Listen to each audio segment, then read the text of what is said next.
ਅਗਲਾ ਲੇਖ ਹੈ ਕਲਾ ਤੇ ਕਲਾ ਪ੍ਰੇਮੀ। ਸਮਾਜ ਮਨੁੱਖ ਨੂੰ ਅਨੇਕਾਂ ਢੰਗਾਂ ਨਾਲ ਨਿਰੰਤਰ ਜ਼ਖਮੀ ਕਰਦਾ ਰਹਿੰਦਾ ਹੈ। ਕਲਾ ਇਹਨਾਂ ਜ਼ਖਮਾਂ ਦੀ ਮੱਲਮ ਪੱਟੀ ਕਰਦੀ ਹੈ। ਥੱਕੇ ਹੋਏ ਮਨੁੱਖ ਲਈ ਜੋ ਕਾਰਜ ਨੀਂਦਰ ਕਰਦੀ ਹੈ, ਉਦਾਸੇ ਹੋਏ ਮਨੁੱਖ ਲਈ ਉਹੀ ਕਾਰਜ ਕਲਾ ਕਰਦੀ ਹੈ। ਜੇ ਬੰਦਾ ਸੌਵੇਂ ਨਾ ਤਾਂ ਪਾਗਲ ਹੋ ਜਾਏਗਾ। ਜੇ ਉਹਦਾ ਕਲਾ ਨਾਲੋਂ ਨਾਤਾ ਟੁੱਟ ਜਾਏ ਤਾਂ ਜ਼ਿੰਦਗੀ ਗਲਤੀ, ਗੁਨਾਹ, ਸਜ਼ਾ ਤੇ ਕੈਦ ਪ੍ਰਤੀਤ ਹੋਏਗੀ। ਕਲਾ ਦੇ ਮਿੱਠੇ ਸੇਕ ਨਾਲ ਜ਼ਿੰਦਗੀ ਜਿਉਣ ਦੀ ਰੀਝ ਬਣੀ ਰਹਿੰਦੀ ਹੈ। ਕਲਾ ਕਰੋੜਾਂ ਸਾਲ ਪੁਰਾਣੇ ਸੰਸਾਰ ਨੂੰ ਸਾਡੇ ਲਈ ਸੱਜਰਾ ਤੇ ਨਵਾਂ ਮਹਿਸੂਸ ਕਰਵਾਉਣ ਦਾ ਉਪਰਾਲਾ ਕਰਦੀ ਹੈ। ਹਰੇਕ ਮਨੁੱਖ ਵਿੱਚ ਆਪਾ ਸੁਧਾਰਨ, ਸਵਾਰਨ ਤੇ ਸ਼ਿੰਗਾਰਨ ਦੀ ਤਾਂਘ ਹੁੰਦੀ ਹੈ। ਇਹ ਤਾਂਘ ਹੀ ਕਲਾ ਦੀ ਬੁਨਿਆਦ ਹੈ। ਜੇ ਮਨੁੱਖ ਸੰਤੁਸ਼ਟ ਹੁੰਦਾ ਤਾਂ ਸੰਸਾਰ 'ਚ ਕਲਾ ਦੀ ਲੋੜ ਨਹੀਂ ਸੀ ਪੈਣੀ। ਕਲਾ ਅਧੂਰੇ ਨੂੰ ਪੂਰਨ ਤੇ ਨਿਰਾਸ਼ੇ ਨੂੰ ਸੰਤੁਸ਼ਟ ਕਰਨ ਦਾ ਖੇਤਰ ਹੈ। ਕਲਾ ਠਰੇ ਹੋਏ ਦਿਮਾਗਾਂ ਨੂੰ ਪਿਘਲਾਉਂਦੀ ਹੈ। ਗੀਤ ਸੰਗੀਤ ਨੀਰਸ ਜ਼ਿੰਦਗੀ 'ਚ ਰੌਣਕ ਭਰ ਕੇ ਮੁਸ਼ਕਲਾਂ ਦੇ ਬਾਵਜੂਦ ਜ਼ਿੰਦਗੀ ਨੂੰ ਮਾਣਨਯੋਗ ਬਣਾਉਂਦੇ ਹਨ ਤੇ ਇਹ ਉਦਾਸੀ ਤੇ ਮੁਸੀਬਤ ਵਿੱਚ ਵੀ ਜੀਵਨ ਮਾਣਨ ਦੀ ਆਸ ਨੂੰ ਮਰਨ ਨਹੀਂ ਦਿੰਦੇ। ਕਲਾ ਮਨੁੱਖ ਨੂੰ ਨੀਵੀਆਂ ਚੀਜ਼ਾਂ ਦਾ ਲਾਲਚ ਤਿਆਗ ਕੇ ਖੁਸ਼ਹਾਲ ਹੋ ਕੇ ਆਨੰਦ ਮਾਣਨ ਦਾ ਸੁਨੇਹਾ ਦਿੰਦੀ ਹੈ। ਧਨ ਦੇ ਲਾਲਚ ਨੂੰ ਨਿੰਦੇ ਜਾਣ ਦਾ ਇੱਕ ਕਾਰਨ ਇਹ ਵੀ ਹੈ ਕਿ ਕਲਾ ਦੇ ਰਾਹ ਦੀ ਰੁਕਾਵਟ ਬਣਦਾ ਹੈ। ਮੁੱਢਲੀ ਗਰੀਬੀ ਭੋਜਨ ਤੇ ਕੱਪੜਿਆਂ ਦੀ ਗਰੀਬੀ ਹੁੰਦੀ ਹੈ, ਜਦੋਂ ਕਿ ਦੂਜੀ ਗਰੀਬੀ ਕਲਾ ਤੇ ਸੱਭਿਆਚਾਰ ਦੀ ਗਰੀਬੀ ਹੁੰਦੀ ਹੈ। ਜੇ ਪਹਿਲੀ ਗਰੀਬੀ ਮਿਟੀ ਜਾਵੇ ਤੇ ਦੂਜੀ ਬਣੀ ਰਹੇ ਤਾਂ ਅਸੀਂ ਗਰੀਬ ਹੀ ਰਹਾਂਗੇ। ਸਭ ਤੋਂ ਵੱਡੀ ਗਰੀਬੀ ਅਮੀਰ ਹੋ ਕੇ ਵੀ ਜ਼ਿੰਦਗੀ ਦੀਆਂ ਕਲਾਮਈ ਤੇ ਚੰਗੀਆਂ ਚੀਜ਼ਾਂ ਤੋਂ ਬੇਮੁਖ ਹੋਣ 'ਚ ਹੁੰਦੀ ਹੈ। ਕਲਾ ਦਾ ਉਦੇਸ਼ ਮੁਨਾਫਾ ਕਮਾਉਣਾ ਨਹੀਂ, ਜੀਵਨ ਦਾ ਆਨੰਦ ਪ੍ਰਾਪਤ ਕਰਨਾ ਤੇ ਸੰਸਾਰ ਨੂੰ ਸੋਹਣਾ ਬਣਾਉਣਾ ਹੁੰਦਾ ਹੈ। ਵੱਖ-ਵੱਖ ਕਲਾਵਾਂ ਜੀਵਨ ਨੂੰ ਵੱਖ-ਵੱਖ ਪੱਧਰਾਂ ਤੇ ਜੀਣ ਦੀਆਂ ਸਿਖਲਾਈਆਂ ਹਨ। ਆਨੰਦ ਦੀ ਪ੍ਰਾਪਤੀ ਮਨੁੱਖ ਜਾਤੀ ਦੀ ਸਾਂਝੀ ਤਾਂਘ ਹੈ। ਕੁਦਰਤ ਆਪਣੀ ਸੁੰਦਰਤਾ ਰਾਹੀਂ ਸਾਨੂੰ ਪ੍ਰਸੰਨ ਕਰਦੀ ਹੈ ਤੇ ਪ੍ਰਸੰਨ ਹੋਇਆ ਕਲਾਕਾਰ ਆਪਣੀ ਕਲਾ ਰਾਹੀਂ ਆਪਣੀ ਅੰਦਰਲੀ ਖੂਬਸੂਰਤੀ ਨੂੰ ਪ੍ਰਗਟਾਉਣ ਦਾ ਯਤਨ ਕਰਦਾ ਹੈ। ਕਲਾ ਸੁੰਦਰਤਾ ਦੀ ਧੀ ਹੈ ਤੇ ਸੁੰਦਰਤਾ ਦੀ ਗੋਦ ਵਿੱਚ ਖੇਡਦੀ ਹੈ। ਵਾਸਤਵ ਵਿੱਚ ਯਥਾਰਥ ਦੀ ਕੁਰੂਪਤਾ ਤੋਂ ਬਚਣ ਲਈ ਮਨੁੱਖ ਨੇ ਕਲਾ ਦੇ ਸੋਝ ਨੂੰ ਸਿਰਜਿਆ ਹੈ। ਇਸ ਕਾਰਨ ਹੀ ਜ਼ਿੰਦਗੀ ਦੇ ਦੁੱਖ ਦਰਦ ਸਹਿਣਯੋਗ ਬਣੇ ਰਹਿੰਦੇ ਹਨ। ਜਿਵੇਂ ਸ਼ਰਧਾ ਤੋਂ ਬਿਨਾਂ ਅਰਦਾਸ ਜਾਂ ਪੂਜਾ ਦੇ ਕੋਈ ਅਰਥ ਨਹੀਂ ਹੁੰਦੇ, ਉਵੇਂ ਜੀਵਨ ਪ੍ਰਤੀ ਸਤਿਕਾਰ ਦੀ ਭਾਵਨਾ ਤੋਂ ਬਿਨਾਂ ਕਲਾ ਸਿਰਜੀ ਤੇ ਮਾਣੀ ਨਹੀਂ ਜਾ ਸਕਦੀ। ਜਦੋਂ ਤੱਕ ਮਨੁੱਖ ਕਲਾ ਦੇ ਲੜ ਨਹੀਂ ਲੱਗਦਾ, ਉਸਦੀ ਇਕੱਲਤਾ ਦੂਰ ਨਹੀਂ ਹੁੰਦੀ।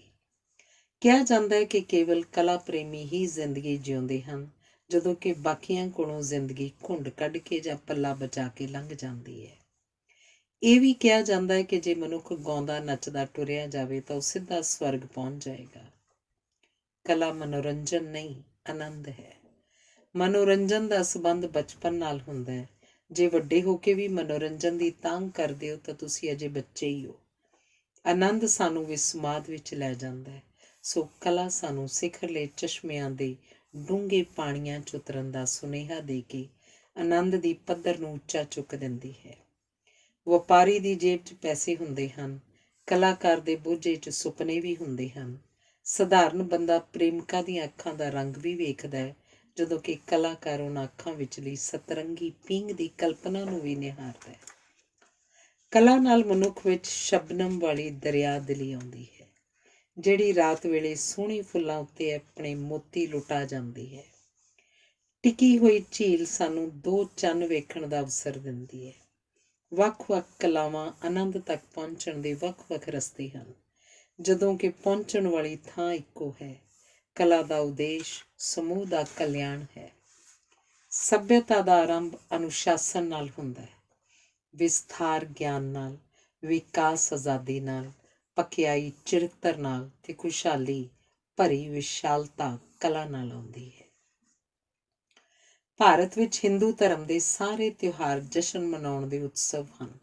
ਸਿੱਖ ਸਮਾਜ ਦੀਆਂ ਸ਼ਹੀਦੀਆਂ ਦੇ ਵੀ ਜਸ਼ਨ ਮਨਾਏ ਜਾਂਦੇ ਹਨ। ਕੰਮ ਨੂੰ ਪਿਆਰ ਕਰਨਾ ਤੇ ਪਿਆਰ ਨਾਲ ਕੰਮ ਕਰਨਾ ਕਲਾ ਹੈ। ਪ੍ਰਸੰਨ ਹੋਈ ਅਕਲ ਨੂੰ ਕਲਪਨਾ ਕਹਿੰਦੇ ਹਨ।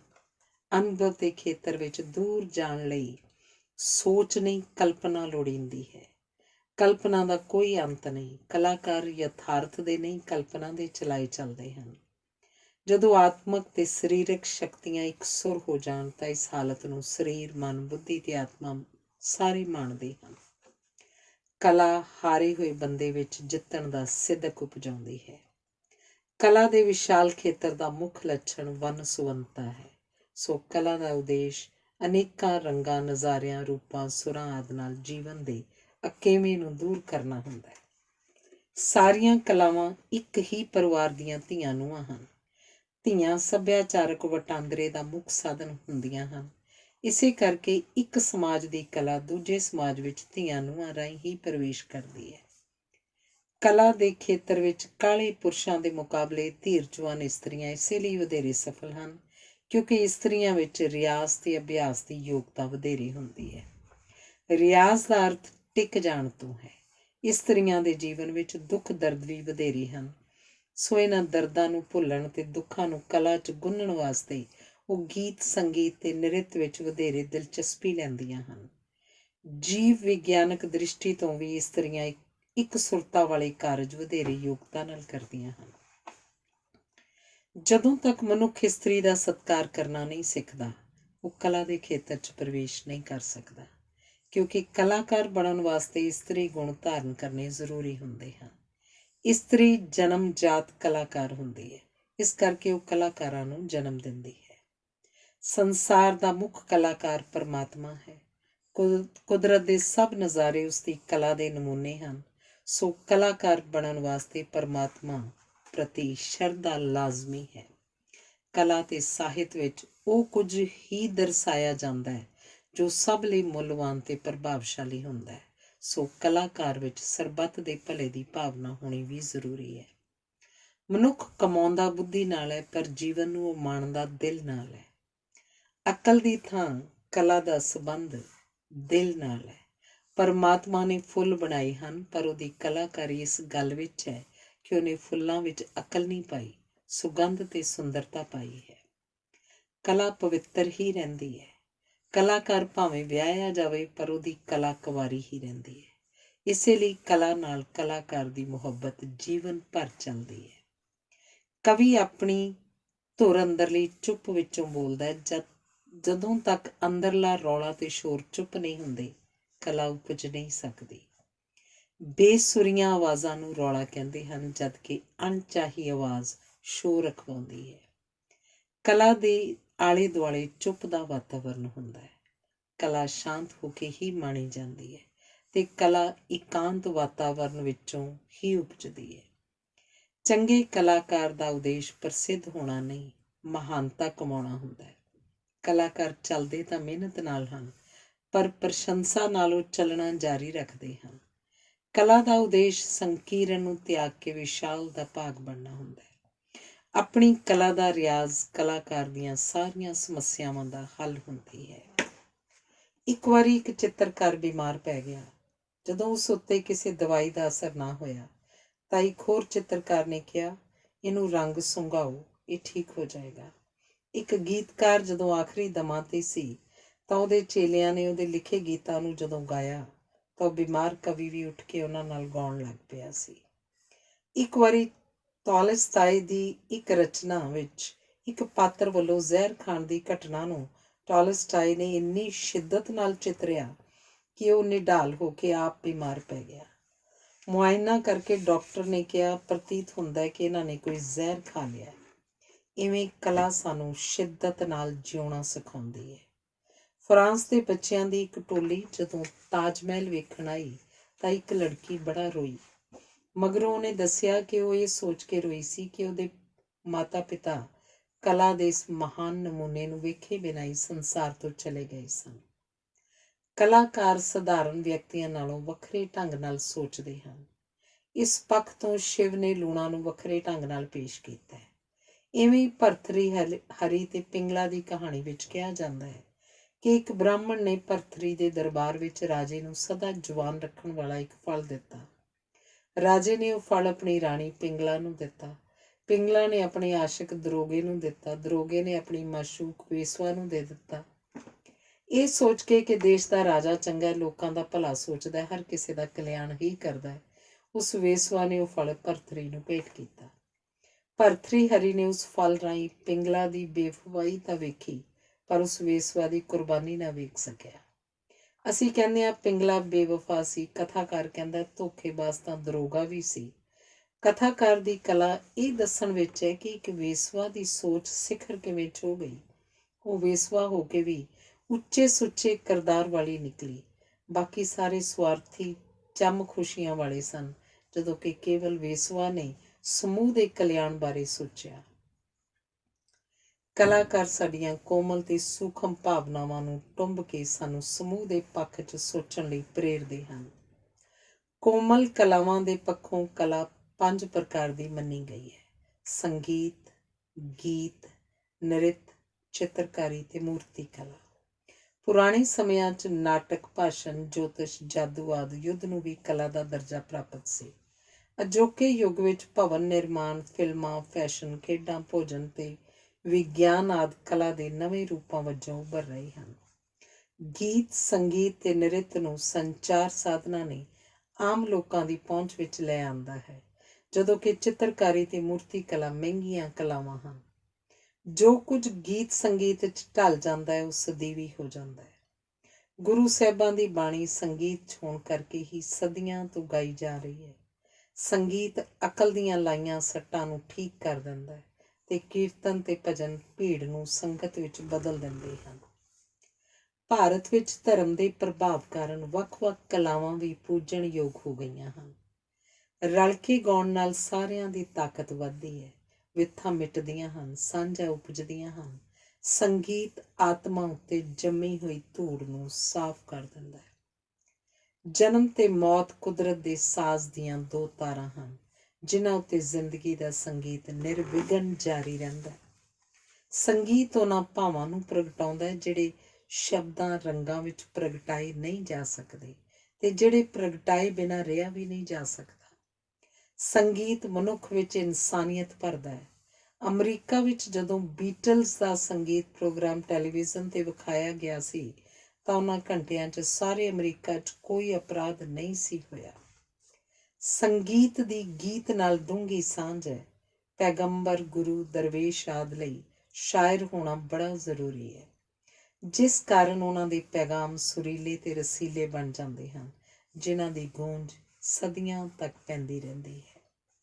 ਕਲਾਕਾਰਾਂ ਵਿੱਚ ਤਰਤੀਬ ਨਹੀਂ, ਆਵਾਰਗੀ, ਹੋਸ਼ ਨਹੀਂ, ਮਸਤੀ, ਇਬਾਦਤ ਨਹੀਂ, ਇਸ਼ਕ ਆਦਿ ਦੀ ਪ੍ਰਮੁੱਖਤਾ ਹੁੰਦੀ ਹੈ।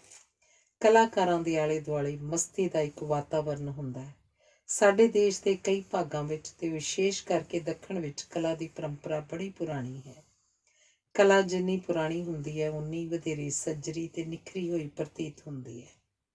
ਬੰਗਾਲੀ ਘਰਾਂ 'ਚ ਹਰੇਕ ਸਵੇਰ ਪੂਜਾ ਨਾਲ ਆਰੰਭ ਹੋ ਕੇ ਹਰੇਕ ਸ਼ਾਮ ਪ੍ਰਾਰਥਨਾ ਨਾਲ ਸਮਾਪਤ ਹੁੰਦੀ ਹੈ। ਇਵੇਂ ਤਾਮਿਲਨਾਡੂ ਜਾਂ ਕਰਨਾਟਕ ਦੀ ਕਿਸੇ ਗਲੀ ਵਿੱਚ ਸਵੇਰੇ ਲੰਘੋ ਤਾਂ ਹਰੇਕ ਘਰ 'ਚ ਮੰਦਰ ਵਾਲਾ ਸੰਗੀਤ ਸੁਣਾਈ ਦਿੰਦਾ ਹੈ। ਇੱਥੇ ਹਰ ਘਰ 'ਚ ਕਲਾ ਪ੍ਰੇਮੀ ਵਸਦੇ ਹਨ। ਕਲਾ ਪ੍ਰੇਮੀ ਅਮੀਰ ਭਾਵੇਂ ਨਾ ਹੋਣ, ਪਰ ਉਹ ਪ੍ਰਸੰਨ, ਸੰਤੁਸ਼ਟ ਤੇ ਖੁਸ਼ਹਾਲ ਹੁੰਦੇ ਹਨ। ਕਵੀ ਤੇ ਸਾਹਿਤਕਾਰ ਦੀਵਾ ਬਾਲਦੇ ਹਨ। ਸਾਡੇ ਅੰਦਰ ਸੋਝ ਜਗ ਪੈਂਦਾ ਹੈ। ਜਦੋਂ ਅਸੀਂ ਕਿਸੇ ਦੀ ਰਚਨਾ ਨੂੰ ਮਾਣਦੇ ਹਾਂ ਤਾਂ ਸਾਡੀਆਂ ਸਾਰੀਆਂ ਸ਼ੁਭ ਇੱਛਾਵਾਂ ਪ੍ਰਗਟ ਹੋਣ ਲਈ ਕਾਹਲੀਆਂ ਪੈਣ ਲੱਗ ਪੈਂਦੀਆਂ ਹਨ।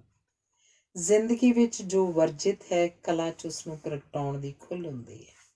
ਮਹਾਨ ਕਲਾਕਾਰ ਯਥਾਰਥ ਨਾਲ ਰੋਮਾਂਸ ਕਰਦੇ ਹਨ। ਚੰਗੇ ਕਲਾਕਾਰ, ਚੰਗੇ ਕਵੀ, ਚੰਗੇ ਅਧਿਆਪਕ, ਚੰਗੇ ਕਾਮੇ ਆਦਿ ਲੋਭ ਤੇ ਲਾਲਚ ਤੋਂ ਮੁਕਤ ਹੁੰਦੇ ਹਨ, ਪਰ ਸੰਸਾਰ ਉਹਨਾਂ ਨੂੰ ਇਨਾਮਾਂ ਸਨਮਾਨਾਂ ਨਾਲ ਲੱਦ ਦਿੰਦਾ ਹੈ। ਚੰਗੀ ਰਚਨਾ ਭਾਵੇਂ ਸਮਾਜ ਦੇ ਵਿਰੁੱਧ ਹੀ ਹੋਵੇ, ਪਰ ਜੇ ਉਹ ਚੰਗੀ ਹੈ ਤਾਂ ਉਹਦਾ ਮੁੱਲ ਪੈਂਦਾ ਹੈ। ਸਾਰਤਰ ਦੀਆਂ ਰਚਨਾਵਾਂ ਨਾਲ ਇਵੇਂ ਹੀ ਹੋਇਆ ਸੀ। ਇਸ ਫਰਾਂਸੀਸੀ ਸਾਹਿਤਕਾਰ ਦੀ ਜਦੋਂ ਅਰਥੀ ਚੱਲੀ ਸੀ ਤਾਂ ਸਾਰਾ ਪੈਰਿਸ ਖਲੋ ਗਿਆ ਸੀ ਤੇ ਉਹਦੀ ਵਿਦਾਇਗੀ ਵਿੱਚ ਫਰਾਂਸ ਦੇ ਝੰਡੇ ਝੁਕ ਗਏ ਸਨ। ਇਹ ਉਹਦੀ ਮੌਲਿਕਤਾ ਨੂੰ ਸਾਰੇ ਸੰਸਾਰ ਦੀ ਸਲਾਮ ਸੀ। ਕਲਾਕਾਰ ਦਾ ਮੀਰੀ ਗੁਣ ਮੌਲਿਕਤਾ ਹੁੰਦੀ ਹੈ। ਮੌਲਿਕ ਕਲਾਕਾਰ ਪਰੰਪਰਾ ਨਾਲ ਜੁੜ ਕੇ ਆਪਣੀ ਕਲਾ ਨਿਖਾਰਦੇ ਹਨ। ਇਵੇਂ ਮੌਲਿਕਤਾ ਪਰੰਪਰਾ ਵਿੱਚ ਰਲ ਕੇ ਪਰੰਪਰਾ ਨੂੰ ਮੌਲਿਕ ਬਣਾਈ ਰੱਖਦੀ ਹੈ। ਸੰਤੁਸ਼ਟ ਕਲਾਕਾਰ ਮੌਲਿਕ ਨਹੀਂ ਹੁੰਦੇ। ਕਲਾ ਦੇ ਖੇਤਰ ਵਿੱਚ ਕੁਝ ਵੀ ਸਬੱਬ ਨਾਲ ਜਾਂ ਅਚਾਨਕ ਨਹੀਂ ਵਾਪਰਦਾ। ਜੋ ਕੁਝ ਅਚਾਨਕ ਵਾਪਰਦਾ ਪ੍ਰਤੀਤ ਹੁੰਦਾ ਹੈ, ਉਹਦੇ ਪਿੱਛੇ ਵੀ ਲੰਮਾ ਸੰਘਰਸ਼ ਹੁੰਦਾ ਹੈ। ਕਲਾ ਸਿਖਾਈ ਨਹੀਂ ਜਾਂਦੀ, ਸਿੱਖੀ ਜਾਂਦੀ ਹੈ। ਕਲਾ ਸਿੱਖਣ ਵਾਲੇ ਦੀ ਦਿਲਚਸਪੀ, ਸ਼ਰਧਾ ਅਤੇ ਸਾਧਨਾ ਸਿਖਾਉਣ ਵਾਲੇ ਤੋਂ ਵਧੇਰੀ ਹੋਣੀ ਲਾਜ਼ਮੀ ਹੈ। ਕਲਾਕਾਰ ਵਿੱਚ ਜਨੂੰਨ ਦਾ ਹੋਣਾ ਇੱਕ ਉਘੜਵਾਂ ਲੱਛਣ ਹੁੰਦਾ ਹੈ। ਇੱਕ ਵਾਰੀ ਇੱਕ ਨਾਟਕ ਵੇਖਦਿਆਂ ਦਰਸ਼ਕਾਂ 'ਚ ਬੈਠੇ ਇੱਕ ਚਿੱਤਰਕਾਰ ਨੇ ਮੰਚ ਉੱਤੇ ਅਜਿਹੀ ਅਦਾਕਾਰਾ ਵੇਖੀ ਜਿਹੜੀ ਉਹਦੇ ਸੁਪਨਿਆਂ ਦੀ ਔਰਤ ਨਾਲ ਮੇਲ ਖਾਂਦੀ ਸੀ। ਨਾਟਕ ਮੁੱਕਣ ਉਪਰੰਤ ਉਸਨੇ ਉਸਨੂੰ ਮਿਲਣਾ ਚਾਹਿਆ, ਪਰ ਉਹ ਜਾ ਚੁੱਕੀ ਸੀ। ਉਹ ਅਦਾਕਾਰਾ ਉਸ ਉੱਤੇ ਅਜਿਹਾ ਜਾਦੂ ਕਰ ਗਈ ਸੀ ਕਿ ਉਹ ਪਾਗਲ ਹੋ ਗਿਆ ਤੇ ਅੰਤ ਵਿੱਚ ਆਪਣੇ ਸੁਪਨੇ ਨੂੰ ਚਿੱਤਰ ਕੇ ਹੀ ਉਹਨੇ ਆਪਣੇ ਪਾਗਲਪਨ ਤੋਂ ਛੁਟਕਾਰਾ ਪਾਇਆ ਸੀ। ਕਲਾਕਾਰਾਂ ਦੇ ਢੰਗ ਨਿਰਾਲੇ ਹੁੰਦੇ ਹਨ। ਉਹਨਾਂ ਦੀਆਂ ਆਦਤਾਂ ਅਜੀਬ ਹੁੰਦੀਆਂ ਹਨ। ਯੂਨਾਨ 'ਚ ਜਦੋਂ ਇੱਕ ਪ੍ਰਸਿੱਧ ਚਿੱਤਰਕਾਰ ਨੂੰ ਆਪਣੀ ਕਲਪਨਾ ਨਾਲ ਹੈਲਨ ਦਾ ਚਿੱਤਰ ਬਣਾਉਣ ਲਈ ਕਿਹਾ ਗਿਆ ਤਾਂ ਉਸਨੇ ਯੂਨਾਨ ਦੀਆਂ 5 ਸੁੰਦਰੀਆਂ ਚੁਣੀਆਂ ਤੇ ਉਹਨਾਂ ਨੂੰ ਵੇਖਦਿਆਂ ਉਹਨੇ ਆਪਣੀ ਕਲਪਨਾ ਨਾਲ ਹੈਲਨ ਦਾ ਅਜਿਹਾ ਚਿੱਤਰ ਬਣਾਇਆ ਜਿਸ ਵਿੱਚ ਉਹਨਾਂ 5 ਦੀ ਹਾਜ਼ਰੀ ਨੇ ਉਹਦੇ ਬੁਰਸ਼ ਨੂੰ ਉੱਚੇ ਉੱਠਣ 'ਚ ਸਹਿਯੋਗ ਦਿੱਤਾ ਸੀ। ਉਹ ਚਿੱਤਰ ਹੈਲਨ ਦਾ ਨਹੀਂ, ਆਦਰਸ਼ ਹੈਲਨ ਦਾ ਚਿੱਤਰ ਸੀ। ਹਰੇਕ ਕਲਾ ਦੂਜੀ ਕਲਾ ਨੂੰ ਸਹਿਯੋਗ ਦਿੰਦੀ ਹੈ। ਅਜੋਕੀ ਸਦੀ ਦੇ ਆਰੰਭ ਵਿੱਚ ਇੱਕ ਵਿਸ਼ਵ ਪ੍ਰਸਿੱਧ ਸੰਗੀਤਕਾਰ ਜ਼ੁਬੀਨ ਮਹਿਤਾ ਨੇ ਤਾਜ ਮਹਿਲ ਦੇ ਪਿੱਛੇ ਮੰਚ ਉਸਾਰ ਕੇ ਆਪਣੀ ਪੇਸ਼ਕਾਰੀ ਦਿੱਤੀ ਸੀ। ਜਦੋਂ ਉਸ ਨੂੰ ਇਹ ਥਾਂ ਚੁਣਨ ਵਾਸਤੇ ਕਾਰਨ ਪੁੱਛਿਆ ਗਿਆ ਤਾਂ ਉਹਨੇ ਕਿਹਾ ਕਿ ਉਹਦੇ ਸੰਗੀਤ ਨੂੰ ਤਾਜ ਦੇ ਹੁੰਗਾਰੇ ਦੀ ਲੋੜ ਸੀ। ਤਾਜ ਇੱਕ ਇਮਾਰਤ ਦਾ ਨਹੀਂ, ਸੱਚੇ ਤੇ ਸਦੀਵੀ ਪਿਆਰ ਦੇ ਸਾਕਾਰ ਹੋਏ ਸੁਪਨੇ ਦਾ ਨਾਂ ਹੈ। ਵੇਖਿਆ ਗਿਆ ਕਿ ਜੇ ਕਿਸੇ ਵਿੱਚ ਕਲਾ ਦਾ ਗੁਣ ਹੋਵੇ ਤਾਂ ਉਹਦੇ ਕਈ ਔਗੁਣ ਵਿਸਰ ਜਾਂਦੇ ਹਨ। ਸਾਡੇ ਸਕੂਲ ਵਿੱਚ ਸਾਡੇ ਲਈ ਹਿੰਦੀ ਦੇ ਜਿਹੜੇ ਨਵੇਂ ਅਧਿਆਪਕ ਲੱਗੇ ਸਨ, ਉਹਨਾਂ ਦਾ ਰੰਗ ਕਾਲਾ, ਸਰੀਰ ਬਾਂਸ ਵਾਂਗ ਪਤਲਾ ਤੇ ਲੰਮਾ ਤੇ ਆਵਾਜ਼ ਮੋਟੀ ਸੀ। ਪਰ ਸਕੂਲ ਦੇ ਇੱਕ ਸਮਾਗਮ ਵਿੱਚ ਉਹਨਾਂ ਨੇ ਜਦੋਂ ਬੜੀ ਮਿੱਠੀ ਤੇ ਸੁਰੀਲੀ ਆਵਾਜ਼ 'ਚ ਇੱਕ ਗੀਤ ਗਾਇਆ ਤਾਂ ਅਗਲੇ ਦਿਨ ਸਾਨੂੰ ਉਹਨਾਂ ਦਾ ਰੰਗ ਕਾਲਾ ਨਾ ਲੱਗਾ, ਉਹਨਾਂ ਦੀ ਆਵਾਜ਼ ਮੋਟੀ ਨਾ ਲੱਗੀ। ਉਹ ਲੰਮੇ ਸਨ ਪਰ ਸਾਨੂੰ ਉਹ ਉੱਚੇ ਲੱਗਣ ਲੱਗ ਪਏ। ਸਾਨੂੰ ਇਸ ਗੱਲ ਦਾ ਮਾਣ ਸੀ ਕਿ ਉਹ ਸਾਡੇ ਅਧਿਆਪਕ ਸਨ। ਕਲਾਕਾਰ ਦੇ ਅੰਦਾਜ਼ ਵਿੱਚ ਭੋਲਾਪਨ ਹੁੰਦਾ ਹੈ। ਇੱਕ ਵਾਰੀ ਬੱਚਿਆਂ ਨੂੰ ਰੱਬ ਦੀ ਤਸਵੀਰ ਬਣਾਉਣ ਲਈ ਕਿਹਾ ਗਿਆ। ਇੱਕ ਲੜਕੀ ਨੇ ਜੰਗਲ ਦੀ ਤਸਵੀਰ ਬਣਾ ਕੇ ਹੇਠਾਂ ਲਿਖ ਦਿੱਤਾ, ਰੱਬ ਇੱਥੇ ਛੁਪਿਆ ਹੋਇਆ ਹੈ। ਉਹਦੇ ਇਸ ਭੋਲੇ ਅੰਦਾਜ਼ ਕਾਰਨ ਉਹਦੀ ਬਣਾਈ ਤਸਵੀਰ ਅੱਵਲ ਆਈ ਸੀ। ਕਲਾਕਾਰ ਸੁਭਾਵਕ ਹੀ ਚੁੱਪ ਰਹਿਣੇ ਹੁੰਦੇ ਹਨ ਕਿਉਂਕਿ ਉਹਨਾਂ ਨੇ ਆਪਣੀ ਗੱਲ ਆਪਣੀ ਕਲਾ ਰਾਹੀਂ ਕਰਨੀ ਹੁੰਦੀ ਹੈ। ਉਹ ਕਲਪਨਾ ਦੇ ਸੰਸਾਰ 'ਚ ਵਿਚਰਦੇ ਹਨ। ਕਲਾ ਜਾਂ ਸੋਝ ਤੋਂ ਬਿਨਾਂ ਕਲਪਨਾ ਪਾਗਲਪਨ ਅਖਵਾਏਗੀ। ਕਲਾ ਕਿਸੇ ਵਾਦ ਦੀ ਵਕਾਲਤ ਨਹੀਂ ਹੁੰਦੀ। ਜਦੋਂ ਕੋਈ ਕਲਾਕਾਰ ਕਿਸੇ ਵਾਦ ਦੇ ਪੱਖ ਵਿੱਚ ਖਲੋ ਜਾਂਦਾ ਹੈ ਤਾਂ ਉਹਦੀ ਕਲਾ ਬਹਿ ਜਾਂਦੀ ਹੈ। ਕਲਾ ਦਾ ਅਨੁਭਵ ਪਿਆਰ ਨਾਲ ਮਿਲੇ ਤੋਹਫੇ ਵਰਗਾ ਹੁੰਦਾ ਹੈ। ਇਹ ਅਨੁਭਵ ਖਰੀਦੀ ਹੋਈ ਚੀਜ਼ ਵਰਗਾ ਨਹੀਂ ਹੁੰਦਾ। ਕਲਾ ਦਾ ਵਿਗਿਆਨ ਨਾਲ ਕੋਈ ਵਿਰੋਧ ਨਹੀਂ। ਵਿਗਿਆਨ ਵੀ ਕਲਾ ਹੈ। ਇਹਨਾਂ ਦੇ ਪ੍ਰੇਰਨਾ ਸਰੋਤ ਤੇ ਉਦੇਸ਼ ਇੱਕ ਹੀ ਹਨ।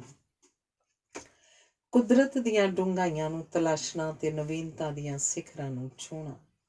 ਕਲਾ ਤੇ ਗਿਆਨ ਬਾਰੇ ਸਿਆਣੀਆਂ ਗੱਲਾਂ ਕਰਨੀਆਂ ਵਿਦਵਤਾ ਦੀ ਨਿਸ਼ਾਨੀ ਹੁੰਦੀਆਂ ਹਨ। ਅਸੀਂ ਸਿਆਣੀਆਂ ਗੱਲਾਂ ਦੇ ਹੀ ਕਾਇਲ ਨਹੀਂ ਹੁੰਦੇ, ਉਹਨਾਂ ਲਈ ਵਰਤੀ ਗਈ ਸ਼ਬਦਾਵਲੀ, ਅੰਦਾਜ਼ ਤੇ ਸ਼ੈਲੀ ਤੋਂ ਵੀ ਪ੍ਰਭਾਵਿਤ ਹੁੰਦੇ ਹਾਂ। ਮਨੁੱਖੀ ਸੱਭਿਅਤਾ ਪੁਸਤਕ ਨਾਲੋਂ ਚੰਗੇਰੀ ਚੀਜ਼ ਅਜੇ ਤੱਕ ਸਿਰਜ ਨਹੀਂ ਸਕੀ ਕਿਉਂਕਿ ਸੰਸਾਰ ਦੇ ਉੱਚਤਮ ਦਿਮਾਗਾਂ ਨਾਲ ਗੱਲਬਾਤ ਕਰਨ ਦਾ ਇਹੀ ਇੱਕ ਵਸੀਲਾ ਹੈ। ਕਿਸੇ ਬੋਲੀ ਨੂੰ ਜਿੰਨੀ ਮੁਹੱਬਤ ਕਵੀ ਕਰਦੇ ਹਨ, ਕੋਈ ਨਹੀਂ ਕਰਦਾ। ਇਤਾਲਵੀ, ਫਰਾਂਸੀਸੀ, ਉਰਦੂ ਆਦਿ ਬੋਲੀਆਂ ਨਹੀਂ, ਕਲਾ ਦੇ ਨਮੂਨੇ ਹਨ। ਇਹ ਸੋਹਣੀਆਂ ਜ਼ੁਬਾਨਾਂ ਹਨ ਜਿਨ੍ਹਾਂ ਨੂੰ ਸੋਹਣੇ ਸਲੀਕੇ ਵਾਲੇ ਲੋਕ ਸੋਹਣੇ ਢੰਗ ਨਾਲ ਸੋਹਣਿਆਂ ਨਾਲ ਬੋਲਦੇ ਹਨ। ਇਹ ਜ਼ਬਾਨਾਂ ਨਹੀਂ, ਇਹ ਤਹਿਜ਼ੀਬਾਂ ਦੇ ਨਾਂ ਹਨ। ਇਹਨਾਂ ਬੋਲੀਆਂ 'ਚ ਖੁਸ਼ਹਾਲ ਤੇ ਸ਼ਰੀਫ ਖਾਨਦਾਨਾਂ ਦੀਆਂ ਸੋਹਣੀਆਂ ਮੁਟਿਆਰਾਂ ਵਾਲੀਆਂ ਸਾਰੀਆਂ ਸਿਫਤਾਂ ਹਨ। ਇਹਨਾਂ ਜ਼ਬਾਨਾਂ 'ਚ ਗਜ਼ਲ ਵਾਂਗ ਗੱਲਬਾਤ ਮੁੱਕ ਜਾਂਦੀ ਹੈ ਪਰ ਸਰੂਰ ਬਣਿਆ ਰਹਿੰਦਾ ਹੈ। ਜ਼ਬਾਨ ਤੇ ਸਾਹਿਤ ਦਾ ਸਾਡੇ ਤੇ ਸਿੱਧਾ ਪ੍ਰਭਾਵ ਪੈਂਦਾ ਹੈ। ਜੇ ਤੁਸੀਂ ਗਾਲਿਬ ਦਾ ਕਲਾਮ ਜਾਂ ਵਾਰਿਸ ਦੀ ਹੀਰ ਪੜ੍ਹੀ ਹੋਵੇ ਤਾਂ ਤੁਹਾਡੀ ਪ੍ਰੇਮਿਕਾ ਤੁਹਾਡੇ ਪਿਆਰ ਕਰਨ ਦੇ ਅੰਦਾਜ਼ ਦੀ ਦਾਦ ਜ਼ਰੂਰ ਦੇਵੇਗੀ। ਕਲਾ ਪ੍ਰੇਮੀ ਦੀ ਉਮਰ ਕੋਈ ਹੋਵੇ, ਉਹਦਾ ਦਿਲ ਜਵਾਨ ਹੀ ਰਹਿੰਦਾ ਹੈ। ਕਲਾਕਾਰ ਰੋਹ ਪਾਉਣ ਵਾਲੇ ਨਹੀਂ, ਇੱਜ਼ਤ ਕਮਾਉਣ ਵਾਲੇ ਹੁੰਦੇ ਹਨ। ਵਿਰੋਧੀ ਦੇਸ਼ਾਂ ਵਿਚਕਾਰ ਵੀ ਸਬੰਧਾਂ ਨੂੰ ਸੁਖਾਵਾਂ ਬਣਾਉਣ ਦੀ ਜ਼ਿੰਮੇਵਾਰੀ ਆਖਰ ਕਲਾਕਾਰ ਹੀ ਨਿਭਾਉਣਗੇ। ਸੁੰਦਰਤਾ ਦੀਆਂ ਅਨੇਕਾਂ ਪਰਤਾਂ ਹਨ ਤੇ ਸਾਰੀਆਂ ਕਲਾਵਾਂ ਸੁੰਦਰਤਾ ਦੇ ਵੱਖ-ਵੱਖ ਵੇਰਵੇ ਹੁੰਦੀਆਂ ਹਨ। ਅਜੋਕੇ ਪਰੇਸ਼ਾਨ ਮਨੁੱਖ ਨੂੰ ਕਲਾ ਦੇ ਨਿੱਘ ਦੀ ਵਧੇਰੇ ਲੋੜ ਹੈ। ਕਲਾ ਦੇ ਖੇਤਰ ਵਿੱਚ ਯਤਨ ਤਾਂ ਲੱਖਾਂ ਕਰਦੇ ਹਨ, ਪਰ ਸਫਲ ਉਂਗਲੀਆਂ ਤੇ ਗਿਣੇ ਜਾਣ ਜੋਗੇ ਲੋਕ ਹੀ ਹੁੰਦੇ ਹਨ। ਸੰਗੀਤ ਦੀਆਂ ਸੁਰਾਂ ਸਿੱਖਣ ਵਾਸਤੇ ਕਈ ਦਹਾਕੇ ਲੱਗਦੇ ਹਨ ਤੇ ਸਾਹਿਤਕਾਰ ਬਣਨ ਵਾਸਤੇ ਸਾਰੀ ਉਮਰ ਲੱਗ ਜਾਂਦੀ। ਜਿਹੜੇ ਸ਼ਹਿਰ ਕਲਾ ਦੇ ਕੇਂਦਰ ਹਨ, ਉਹੀ ਸ਼ਹਿਰ ਕਲਾਕਾਰਾਂ ਦੇ ਸ਼ਮਸ਼ਾਨ ਘਾਟ ਵੀ ਹਨ। ਹਰ ਵੱਡੇ ਕਲਾਕਾਰ ਦਾ ਸੁਪਨਾ ਹੁੰਦਾ ਹੈ ਕਿ ਉਹ ਕਲਾ ਦੀ ਰਾਜਧਾਨੀ ਪੈਰਿਸ ਵਿੱਚ ਜੀਵੇ ਤੇ ਪੈਰਿਸ ਵਿੱਚ ਹੀ ਮਰੇ। ਜੇ ਮਨੁੱਖ ਨੂੰ ਪ੍ਰਸੰਨਤਾ ਤੇ ਆਨੰਦ ਦੀ ਤਾਂਘ ਹੈ ਤਾਂ ਸੰਗੀਤ, ਸਾਹਿਤ ਆਦਿ ਨਾਲ ਸਾਂਝ ਪਾਉਣੀ ਹੀ ਪਏਗੀ, ਹੋਰ ਕੋਈ ਰਾਹ ਨਹੀਂ। ਕਿਉਂਕਿ ਕੇਵਲ ਕਲਾ ਵਿੱਚ ਹੀ ਕੁਰੂਪਤਾ ਨੂੰ ਸੁੰਦਰਤਾ ਵਿੱਚ, ਸੁਸਤੀ ਨੂੰ ਹਿੰਮਤ ਵਿੱਚ ਤੇ ਈਰਖਾ ਨੂੰ ਪਿਆਰ ਵਿੱਚ ਪਲਟਾਉਣ ਦੀ ਯੋਗਤਾ ਹੁੰਦੀ ਹੈ। ਚੰਗੇ ਇਨਸਾਨ ਬਣੋ, ਕਲਾ ਨਾਲ ਆਪੇ ਜੁੜ ਜਾਓਗੇ। ਕਲਾ ਨਾਲ ਜੁੜੋ, ਆਪ ਮੁਹਾਰੇ ਚੰਗੇ ਇਨਸਾਨ ਬਣ ਜਾਓਗੇ। ਜੇ ਅਸੀਂ ਕਲਾਕਾਰ ਨਹੀਂ ਬਣ ਸਕਦੇ ਤਾਂ ਕਲਾ ਪ੍ਰੇਮੀ ਤਾਂ ਸਹਿਜੇ ਹੀ ਬਣਿਆ ਜਾ ਸਕਦਾ ਹੈ। ਧੰਨਵਾਦ।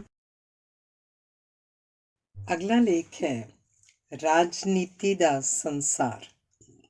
ਝੂਠ ਦਾ ਦੋਸ਼ ਇਹ ਹੈ ਕਿ ਸੱਚ ਦਾ ਭੁਲੇਖਾ ਪਾਉਂਦਾ ਹੈ। ਰਾਜਨੀਤੀ ਵਿੱਚ ਰਾਜ ਘੱਟ ਤੇ ਨੀਤੀ ਵਧੇਰੇ ਹੁੰਦੀ ਹੈ ਤੇ ਨੀਤੀ ਨਾਲ ਰਾਜ ਚਲਾਇਆ ਜਾਂਦਾ ਹੈ।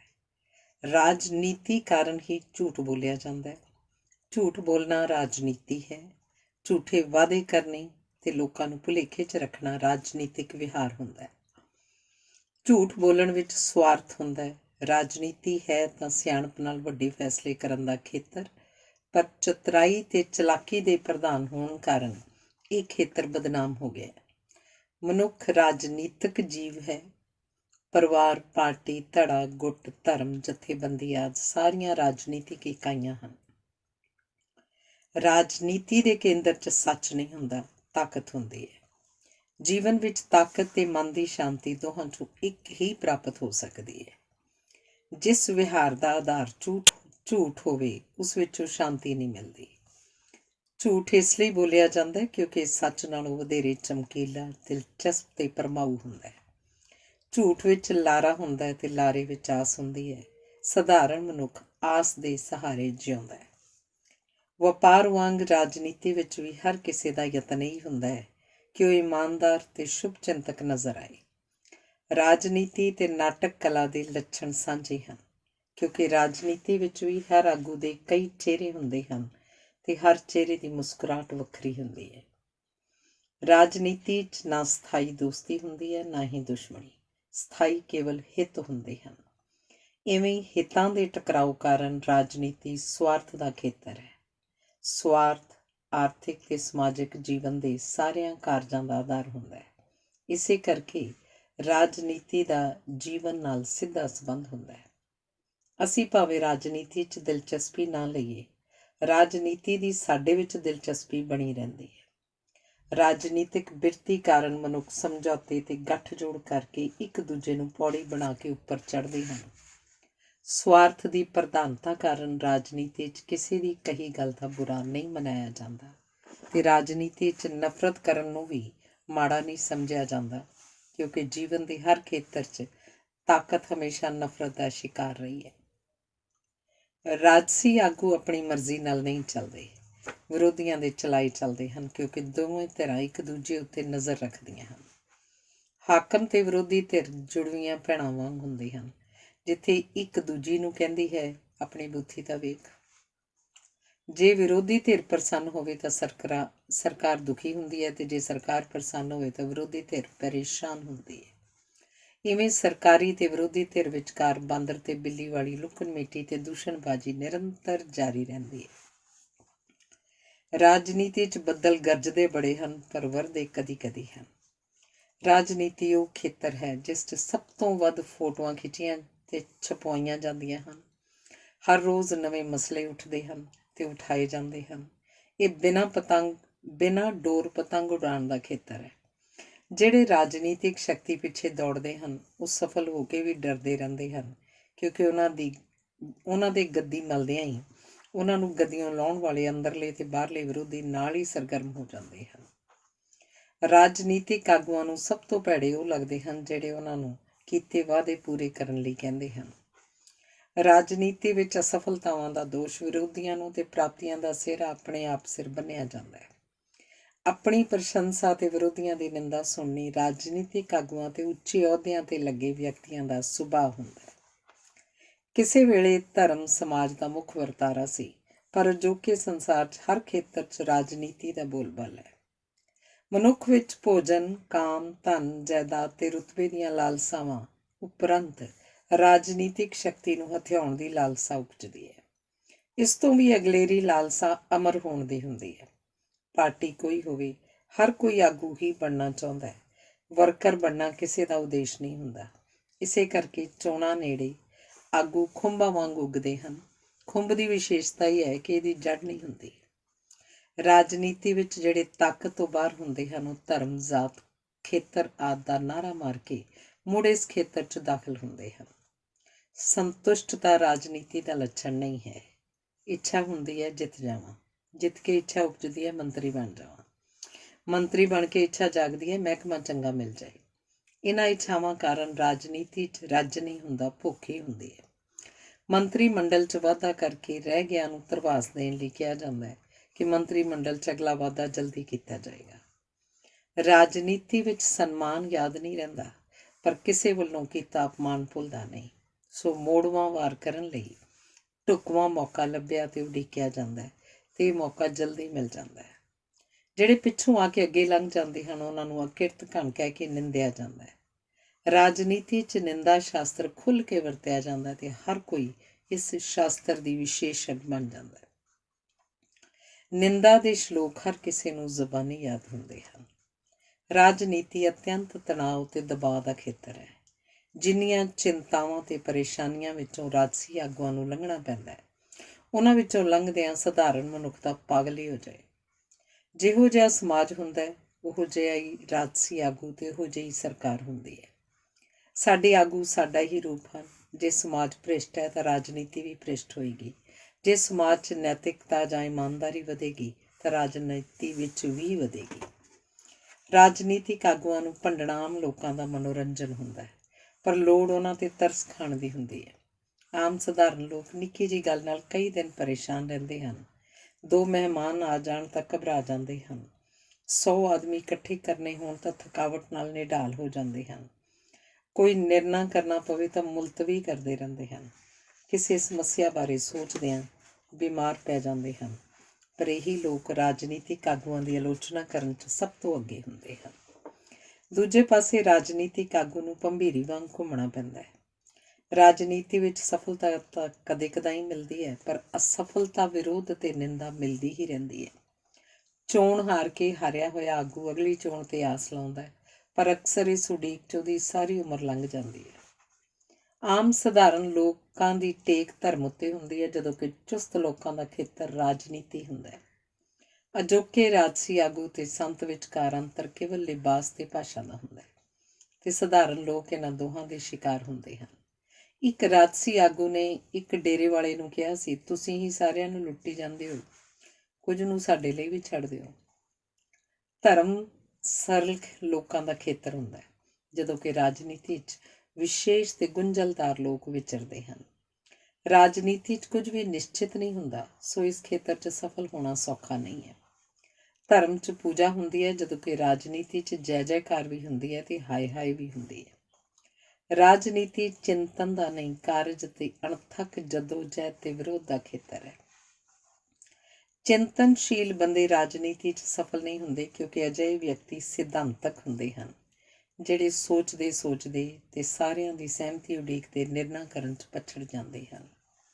ਰਾਜਨੀਤੀ ਵਿੱਚ ਵਿਹਾਰਕ ਚੁਸਤੀ ਹੁੰਦੀ ਹੈ, ਜਿਵੇਂ ਅੱਗੇ ਵਧਦੀਆਂ ਵਹੀਰਾਂ, ਫੌਜਾਂ ਜਾਂ ਕਾਫਲੇ ਮੋਏ ਸਾਥੀਆਂ ਦੇ ਸਿਰਹਾਣੇ ਨਹੀਂ ਬੈਠਦੇ, ਇਵੇਂ ਹੀ ਰਾਜਨੀਤੀ ਵਿੱਚ ਭਾਵੇਂ ਘਰ ਦਾ ਜੀਅ ਹੀ ਮਰ ਜਾਏ, ਰੋਕਣ ਦਾ ਸਮਾਂ ਜਾਂ ਹਾਰਨ ਵਾਲਿਆਂ ਦਾ ਹਾਲ ਪੁੱਛਣ ਦੀ ਵੇਲ ਨਹੀਂ ਹੁੰਦੀ। ਰਾਜਨੀਤੀ ਵਹੀ ਖਾਤਿਆਂ ਦੇ ਹਿਸਾਬ ਕਿਤਾਬ ਨਾਲ ਨਹੀਂ ਚੱਲਦੀ। ਇਸ ਵਿੱਚ ਉਦਾਰ ਜਾਂ ਵਿਸ਼ਾਲ ਹੋਏ ਬਿਨਾਂ ਸਰਦਾ ਨਹੀਂ, ਕਿਉਂਕਿ ਇਹ ਅਨੰਤ ਸੰਭਾਵਨਾਵਾਂ ਦਾ ਖੇਤਰ ਹੈ। ਰਾਜਨੀਤੀ ਮੁੱਖ ਤੌਰ 'ਤੇ ਪੁਰਸ਼ ਖੇਤਰ ਹੈ, ਸੋ ਇਸ ਵਿੱਚ ਇਸਤਰੀਆਂ ਨੂੰ ਵੀ ਪੁਰਸ਼ਾਂ ਵਾਲੇ ਔਗੁਣ ਅਪਣਾਉਣੇ ਪੈਂਦੇ ਹਨ। ਕੁਝ ਲੋਕ ਹੀ ਵਿਸ਼ਾਲ ਸਮੂਹ 'ਤੇ ਰਾਜ ਕਰਦੇ ਹਨ, ਸੋ ਰਾਜ ਕਰਨ ਵਾਲੇ ਆਗੂ ਆਮ ਲੋਕਾਂ ਵਾਂਗ ਕੱਪੜੇ ਪਹਿਨਦੇ ਹਨ ਅਤੇ ਉਹਨਾਂ ਵਾਂਗ ਬੋਲਦੇ ਹਨ, ਤਾਂ ਕਿ ਲੋਕਾਂ ਨੂੰ ਇਹੀ ਭੁਲੇਖਾ ਲੱਗੇ ਕਿ ਸਾਡੇ ਆਗੂ ਸਾਡੇ ਵਿੱਚੋਂ ਹੀ ਹਨ ਅਤੇ ਸਾਡਾ ਆਪਣਾ ਹੀ ਰਾਜ ਹੈ। ਗਰੀਬ ਤੇ ਪਛੜੇ ਦੇਸ਼ਾਂ ਦੀ ਰਾਜਨੀਤੀ ਮਸਲਿਆਂ, ਬਿਆਨਾਂ ਤੇ ਨਾਅਰਿਆਂ ਤੇ ਲਾਰਿਆਂ ਦੇ ਸਿਰ 'ਤੇ ਚੱਲਦੀ ਹੈ। ਇਸੇ ਕਰਕੇ ਕਈ ਕਹਿੰਦੇ ਹਨ ਕਿ ਰਾਜਨੀਤੀ ਲੋਕਾਂ ਨੂੰ ਮੂਰਖ ਬਣਾਉਣ ਦਾ ਹੁਨਰ ਹੈ, ਤੇ ਕਈ ਇਹ ਵੀ ਕਹਿੰਦੇ ਹਨ ਕਿ ਰਾਜਨੀਤੀ ਚਲਦੀ ਮੂਰਖਾਂ ਦੇ ਸਿਰ 'ਤੇ ਹੈ। ਰਾਜਸੀ ਆਗੂ ਬੋਲਣ ਦੇ ਅਭਿਲਾਸ਼ੀ ਹੁੰਦੇ ਹਨ, ਇਹਨਾਂ 'ਚ ਸੁਣਨ ਦਾ ਸਬਰ ਨਹੀਂ ਹੁੰਦਾ। ਪ੍ਰਸ਼ੰਸਕਾਂ 'ਚ ਘਿਰਿਆ ਆਗੂ ਆਪਣੀ ਪਤਨੀ ਤੋਂ ਵੀ ਪ੍ਰਸ਼ੰਸਾ ਦੀ ਮੰਗ ਕਰਨ ਲੱਗ ਪੈਂਦਾ ਹੈ, ਤੇ ਕਈ ਵਾਰੀ ਆਪਣੀ ਪ੍ਰਸ਼ੰਸਾ ਸੁਣ ਕੇ ਉਹ ਸੋਚਣ ਲੱਗ ਪੈਂਦਾ ਹੈ ਕਿ ਮੇਰੇ ਬਿਨਾਂ ਸੰਸਾਰ ਚੱਲੇਗਾ ਕਿਵੇਂ। ਆਗੂਆਂ ਦੀ ਦਿਲਚਸਪੀ ਰਾਜਨੀਤੀ ਚਲਾਉਣ 'ਚ ਹੁੰਦੀ ਹੈ, ਮਸਲੇ ਸੁਲਝਾਉਣ 'ਚ ਨਹੀਂ। ਸੋ ਯਤਨ ਕੀਤਾ ਜਾਂਦਾ ਹੈ ਕਿ ਵਿਕਾਸ ਭਾਵੇਂ ਨਾ ਵਾਪਰੇ, ਪਰ ਵਿਕਾਸ ਦਾ ਭੁਲੇਖਾ ਪੈਂਦਾ ਰਹੇ। ਰਾਜਨੀਤੀ 'ਚ ਮੌਕਾ ਪ੍ਰਸਤੀ ਹੁਣ ਔਗੁਣ ਨਹੀਂ ਰਿਹਾ, ਗੁਣ ਸਮਝਿਆ ਜਾਂਦਾ ਹੈ।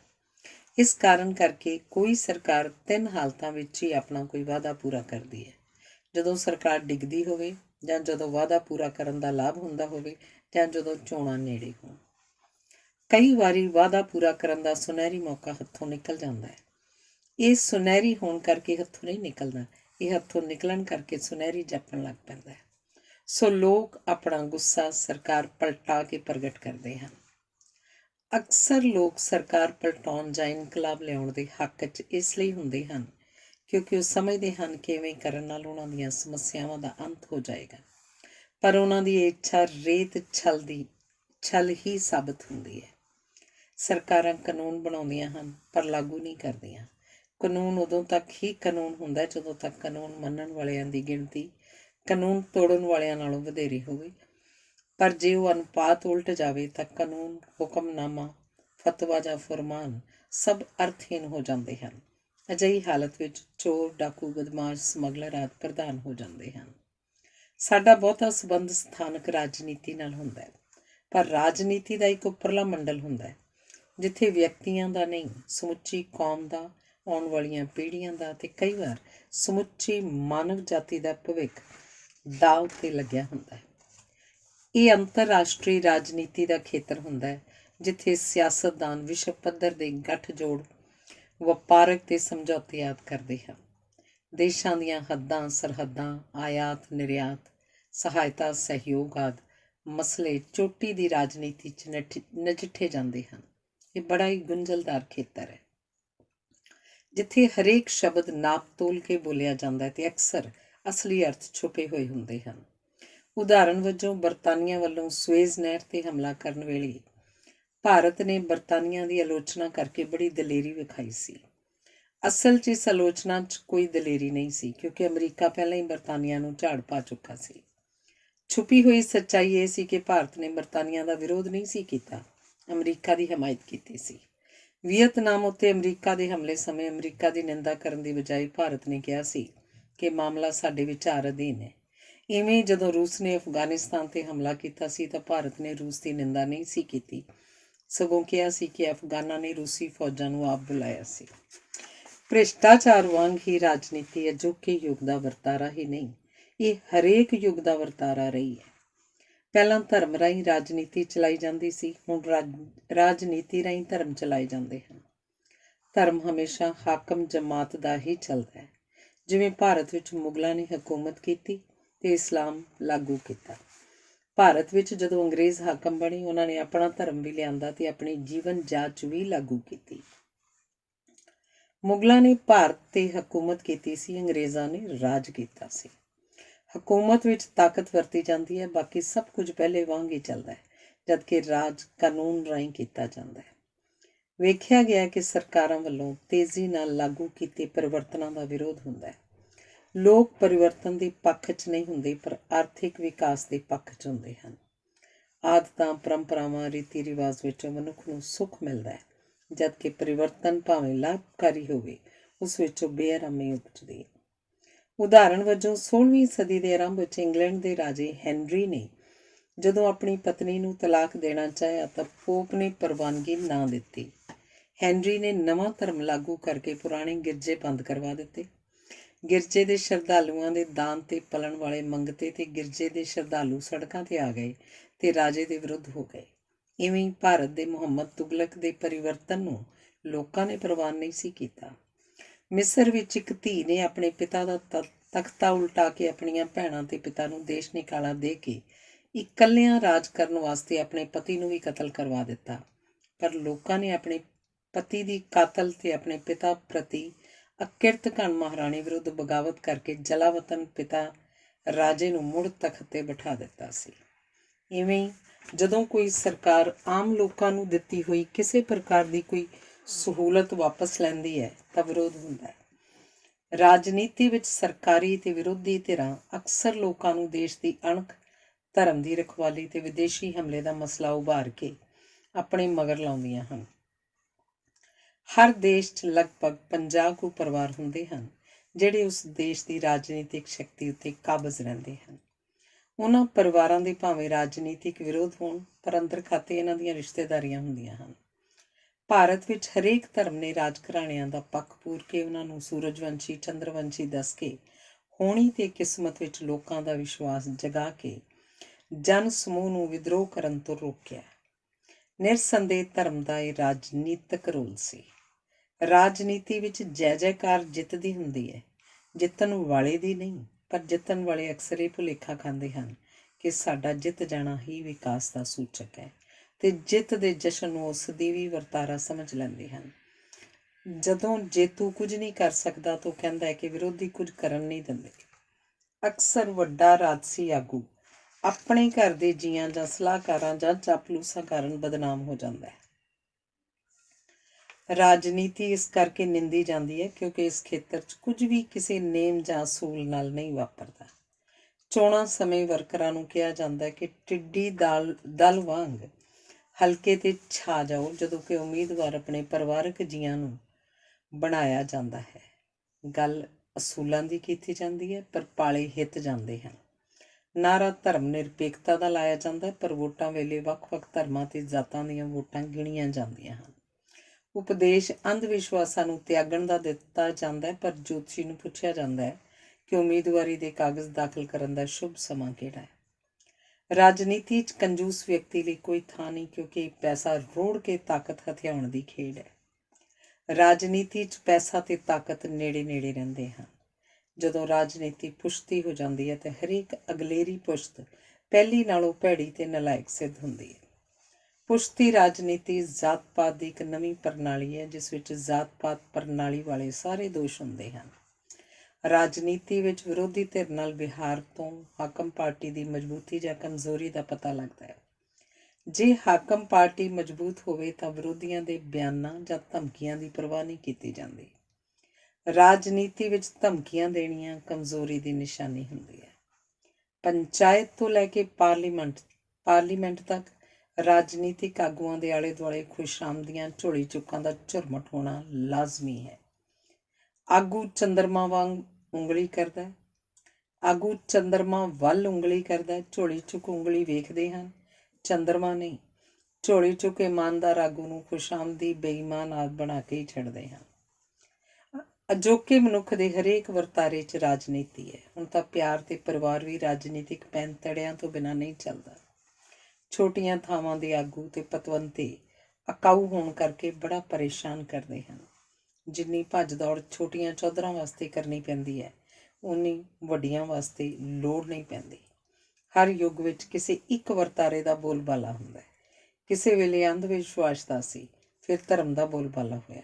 ਅੱਜ ਕੱਲ੍ਹ ਰਾਜਨੀਤੀ ਦਾ ਬੋਲਬਾਲਾ ਹੈ। ਅਜੋਕੇ ਯੁੱਗ ਵਿਚਲੇ ਹਰ ਖੇਤਰ 'ਚ ਰਾਜਨੀਤੀ ਕੀਤੀ ਜਾਂਦੀ ਹੈ। ਹੁਣ ਪਿਤਾ ਦੇ ਮਰਨ ਦਾ ਦੁੱਖ ਨਹੀਂ ਹੁੰਦਾ, ਭੋਗ 'ਤੇ ਵੱਡੇ ਤੋਂ ਵੱਡਾ ਇਕੱਠ ਕਰਨ ਤੇ ਸ਼ਰਧਾਂਜਲੀਆਂ ਰਾਹੀਂ ਆਪਣੀ ਮਹਿਮਾ ਸੁਣਨ ਦਾ ਯਤਨ ਕੀਤਾ ਜਾਂਦਾ ਹੈ।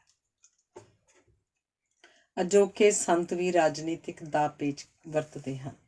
ਉਂਝ ਤਾਂ ਸੰਤ ਸੰਗਤਾਂ ਨੂੰ ਸਭ ਕੁਝ ਤਿਆਗਣ ਦਾ ਉਪਦੇਸ਼ ਦਿੰਦੇ ਹਨ, ਪਰ ਜਦੋਂ ਸ਼ਰਧਾਲੂ ਸੰਤ ਨੂੰ ਹੀ ਤਿਆਗ ਦੇਣ ਤਾਂ ਸੰਤ ਨੂੰ ਬੜੀ ਪਰੇਸ਼ਾਨੀ ਹੁੰਦੀ ਹੈ। ਹਿੰਦੂ ਤੇ ਜੈਨੀ ਸਮਾਜ ਵਿੱਚ ਵਪਾਰੀ ਸੰਨਿਆਸੀਆਂ ਦੀ ਪੂਜਾ ਕਰਦੇ ਹਨ, ਪਰ ਜਦੋਂ ਵਪਾਰੀ ਦਾ ਆਪਣਾ ਪੁੱਤਰ ਸੰਨਿਆਸੀ ਬਣਨਾ ਚਾਹੁੰਦਾ ਹੈ ਤਾਂ ਵਪਾਰੀ ਪਿਤਾ ਸੰਨਿਆਸੀ ਗੁਰੂ ਨੂੰ ਕਹਿੰਦਾ ਹੈ ਕਿ ਮੇਰੇ ਪੁੱਤਰ ਨੂੰ ਸਮਝਾਓ, ਕਿਉਂ ਆਪਣੀ ਤੇ ਸਾਡੀ ਜ਼ਿੰਦਗੀ ਬਰਬਾਦ ਕਰਨ ਲੱਗਾ ਹੈ। ਰਾਜਨੀਤੀ 'ਚ ਜੇਕਰ ਕਿਸੇ ਦੇ ਵਿਹਾਰ ਦੀ ਸਮਝ ਨਾ ਪਵੇ ਤਾਂ ਕਿਹਾ ਜਾਂਦਾ ਕਿ ਇਸ ਵਿੱਚ ਵੀ ਕੋਈ ਰਾਜਨੀਤੀ ਹੋਏਗੀ। ਰਾਜਨੀਤੀ ਵਿੱਚ ਬਹੁ ਗਿਣਤੀ ਨੂੰ ਭੁਲੇਖਾ ਹੁੰਦਾ ਹੈ ਕਿ ਉਹ ਠੀਕ ਹੈ, ਪਰ ਜੇ ਬਹੁ ਗਿਣਤੀ ਕਿਸੇ ਮੁਰਗੇ ਨੂੰ ਮੁਰਗੀ ਕਹਿ ਦੇਵੇ ਤਾਂ ਉਹ ਅੰਡੇ ਨਹੀਂ ਦੇਣ ਲੱਗ ਪੈਂਦਾ।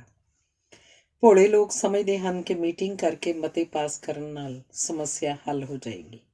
ਵੇਖਿਆ ਗਿਆ ਕਿ ਬੱਕਰੀਆਂ, ਭੇਡਾਂ ਤੇ ਮੁਰਗੇ ਸ਼ਾਕਾਹਾਰੀ ਭੋਜਨ ਦੇ ਹੱਕ ਵਿੱਚ ਮਤੇ ਪਾਸ ਕਰਦੇ ਹਨ, ਪਰ ਸ਼ੇਰਾਂ ਤੇ ਬਘਿਆੜਾਂ ਦੀ ਰਾਏ ਵੱਖਰੀ ਹੁੰਦੀ ਹੈ। ਦਿੱਲੀ ਭਾਰਤ ਦੀ ਰਾਜਧਾਨੀ ਤੇ ਰਾਜਨੀਤੀ ਦਾ ਗੜ੍ਹ ਹੈ। ਦਿੱਲੀ ਵਿੱਚ ਜੇ ਤੁਹਾਨੂੰ ਕੋਈ ਪ੍ਰਸੰਨ ਜਾਂ ਮੋਟਾ ਜਾਂ ਪਰੇਸ਼ਾਨ ਨਜ਼ਰ ਆਵੇ ਤਾਂ ਸਮਝਣਾ ਉਹਦਾ ਸੰਬੰਧ ਰਾਜਨੀਤੀ ਨਾਲ ਹੈ। ਇੱਕ ਹੰਢੇ ਹੋਏ ਨੇਤਾ ਨੇ ਕਿਹਾ ਸੀ ਕਿ ਜੇ ਮੇਰੇ ਕੋਲ ਦਿੱਲੀ ਤੇ ਨਰਕ ਦੋਵੇਂ ਹੁੰਦੇ ਤਾਂ ਮੈਂ ਦਿੱਲੀ ਕਿਰਾਏ ਉੱਤੇ ਚੜ੍ਹਾ ਕੇ ਆਪ ਨਰਕ 'ਚ ਆਰਾਮ ਨਾਲ ਰਹਿਣਾ ਸੀ। ਰਾਜਨੀਤੀ 'ਚ ਕਮਜ਼ੋਰ ਤੇ ਨਲਾਇਕ ਵਿਅਕਤੀ ਦੋਸਤ ਨਾਲੋਂ ਦੁਸ਼ਮਣ ਹੋਣ 'ਚ ਵਧੇਰੇ ਲਾਭਦਾਇਕ ਹੁੰਦਾ ਹੈ। ਰਾਜਨੀਤੀ ਦੇ ਕੁਝ ਲੱਛਣ ਸਰਵ ਵਿਆਪਕ ਹੁੰਦੇ ਹਨ। ਰਾਜਨੀਤੀ 'ਚ ਜੇ ਲੜਾਈ ਛਿੜ ਪਵੇ ਤਾਂ ਇਹ ਅੱਧ ਵਿੱਚ ਨਹੀਂ ਛੱਡੀ ਜਾ ਸਕਦੀ। ਜੇ ਤੁਸੀਂ ਲੜਾਈ ਸਿਰੇ ਤੱਕ ਨਹੀਂ ਲੈ ਕੇ ਜਾਓਗੇ ਤਾਂ ਤੁਹਾਡੇ ਵਿਰੋਧੀ ਨੂੰ ਲੈ ਕੇ ਜਾਣੀ ਪਏਗੀ, ਤੇ ਜੇ ਲੜਾਈ ਛਿੜ ਪਵੇ ਤਾਂ ਦੋਵੇਂ ਧਿਰਾਂ ਹਮਲਾਵਰ ਹੋ ਜਾਂਦੀਆਂ ਹਨ। ਰਾਜਨੀਤੀ 'ਚ ਦੋਸਤ ਨੂੰ ਆਪਣੇ ਅਧੀਨ ਨਹੀਂ ਲਾਉਣਾ ਚਾਹੀਦਾ, ਆਪ ਦੋਸਤ ਦੇ ਅਧੀਨ ਅਹੁਦਾ ਨਹੀਂ ਲੈਣਾ ਚਾਹੀਦਾ। ਅਜਿਹਾ ਹੋਣ ਕਰਕੇ ਦੋਵੇਂ ਪਰੇਸ਼ਾਨ ਹੋਣਗੇ। ਜਦੋਂ ਕੋਈ ਵਿਅਕਤੀ ਕੋਈ ਚੋਣ ਜਾਂ ਮੁਕੱਦਮਾ ਹਾਰਿਆ ਹੋਵੇ, ਉਹ ਕੁਝ ਵੀ ਕਹੇ, ਉਹਦੀ ਪਰਵਾਹ ਨਹੀਂ ਕੀਤੀ ਜਾਂਦੀ। ਇਸੇ ਕਰਕੇ ਸਿਆਣੇ ਸਿਆਸਤਦਾਨ ਚੋਣਾਂ 'ਚ ਹਾਰ ਕੇ ਕੁਝ ਚਿਰ ਚੁੱਪ ਰਹਿੰਦੇ ਹਨ। ਜਦੋਂ ਕੋਈ ਆਗੂ ਸੰਪੂਰਨ ਨੇਤਾ ਬਣਨ ਦਾ ਯਤਨ ਕਰਦਾ ਹੈ ਤਾਂ ਅਧੂਰੇ ਆਗੂ ਸਹਿਣ ਨਹੀਂ ਕਰਦੇ ਤੇ ਉਸ ਵਿਰੁੱਧ ਸਾਜ਼ਿਸ਼ਾਂ ਕਰਨ ਲੱਗ ਪੈਂਦੇ ਹਨ। ਵੇਖਿਆ ਗਿਆ ਕਿ ਕੋਈ ਹਾਕਮ ਜਿੰਨੇ ਮਰਜ਼ੀ ਵਿਰੋਧੀ ਮਾਰ ਦੇਵੇ, ਉਹ ਆਪਣੇ ਉੱਤਰਾਧਿਕਾਰੀ ਨੂੰ ਨਹੀਂ ਮਾਰ ਸਕਦਾ। ਦੇਰ ਨਾਲ ਪਹੁੰਚਣ ਤੇ ਹਰ ਥਾਂ ਇੱਕ ਹੀ ਬਿਆਨ ਦੇਣ ਵਾਲੇ ਰਾਜਸੀ ਆਗੂ ਨੂੰ ਇਸ ਆਸ ਨਾਲ ਸੁਣਿਆ ਜਾਂਦਾ ਹੈ ਕਿ ਸ਼ਾਇਦ ਕੁਝ ਦੇਰ ਮਗਰੋਂ ਅਕਲ ਦੀਆਂ ਗੱਲਾਂ ਕਰਨ ਲੱਗ ਪਵੇ। ਕਈ ਵਾਰ ਵਰਤਮਾਨ ਉਮੀਦਵਾਰ ਤੋਂ ਲੋਕ ਇੰਨੇ ਪਰੇਸ਼ਾਨ ਹੁੰਦੇ ਹਨ ਕਿ ਚੋਣਾਂ 'ਚ ਕਿਸੇ ਬਾਹਰਲੇ ਅਣਜਾਣ ਵਿਅਕਤੀ ਨੂੰ ਹੀ ਜਿਤਾ ਦਿੰਦੇ ਹਨ ਤੇ ਪਹਿਲੇ ਨਾਲੋਂ ਵੀ ਵਧੇਰੇ ਨਿਰਾਸ਼ ਹੋ ਜਾਂਦੇ ਹਨ। ਭਾਰਤ ਦੀ ਰਾਜਨੀਤੀ ਦਾ ਦੁਖਾਂਤ ਇਹ ਹੈ ਕਿ ਇਸ 'ਚੋਂ ਆਮ ਆਦਮੀ ਗੈਰ ਹਾਜ਼ਰ ਹੈ। ਸਾਡੇ ਦੇਸ਼ 'ਚ ਮਹਾਤਮਾ ਗਾਂਧੀ ਉਪਰੰਤ ਕਿਸੇ ਵੀ ਆਗੂ ਨੇ ਆਮ ਆਦਮੀ ਦੀ ਚਿੰਤਾ ਨਹੀਂ ਕੀਤੀ। ਸਾਡੇ ਆਗੂ ਕਹਿੰਦੇ ਹਨ ਕਿ ਸਾਡੇ ਦੇਸ਼ 'ਚ ਸਧਾਰਨ ਲੋਕਾਂ ਨੂੰ ਸਰਕਾਰਾਂ, ਦਫ਼ਤਰਾਂ ਤੇ ਅਫਸਰਾਂ ਨਾਲ ਵਰਤਣਾ ਨਹੀਂ ਆਉਂਦਾ, ਇਸ ਕਰਕੇ ਉਹ ਪਰੇਸ਼ਾਨ ਹਨ। ਸਾਡੇ ਦੇਸ਼ ਦੀ ਰਾਜਨੀਤੀ 'ਚ ਤਿਲਕਣ ਬਹੁਤ ਹੈ। ਇੱਥੇ ਆਪੇ ਬਣੇ ਚੌਧਰੀਆਂ ਤੇ ਆਗੂਆਂ ਦੀ ਭੀੜ ਵੀ ਬੜੀ ਹੈ। ਰਾਜਨੀਤੀ 'ਚ ਕੁਝ ਨੂੰ ਹੀ ਰਾਜਸੀ ਤਾਕਤ ਮਿਲਦੀ ਹੈ, ਪਰ ਕੁਝ ਚਿਰ ਰਹਿ ਕੇ ਇਹ ਕਿਸੇ ਹੋਰ ਕੋਲ ਚਲੀ ਜਾਂਦੀ ਹੈ। ਰਾਜਨੀਤੀ ਵਿੱਚ ਪ੍ਰਸੰਨ ਕਰਨ ਵਾਲੀ ਜੈ ਜੈਕਾਰ ਤਾਂ ਹੁੰਦੀ ਹੈ, ਪਰ ਕੁਝ ਚਿਰ ਮਗਰੋਂ ਜੈ ਜੈਕਾਰ ਕਿਸੇ ਹੋਰ ਦੀ ਹੋਣ ਲੱਗ ਪੈਂਦੀ ਹੈ। ਰਾਜਸੀ ਸ਼ਕਤੀ ਦਾ ਕਾਫਲਾ ਲੰਘ ਜਾਂਦਾ ਹੈ, ਗੁਬਾਰ ਦਿਸਦਾ ਰਹਿੰਦਾ ਹੈ। ਧੰਨਵਾਦ। ਅਗਲਾ ਲੇਖ ਹੈ ਢਹਿੰਦੀ ਕਲਾ ਚੜ੍ਹਦੀ ਕਲਾ। ਗਾਰੇ 'ਚ ਖੁੱਭੇ ਹੋਏ ਪੈਰ ਨੱਚ ਨਹੀਂ ਸਕਦੇ।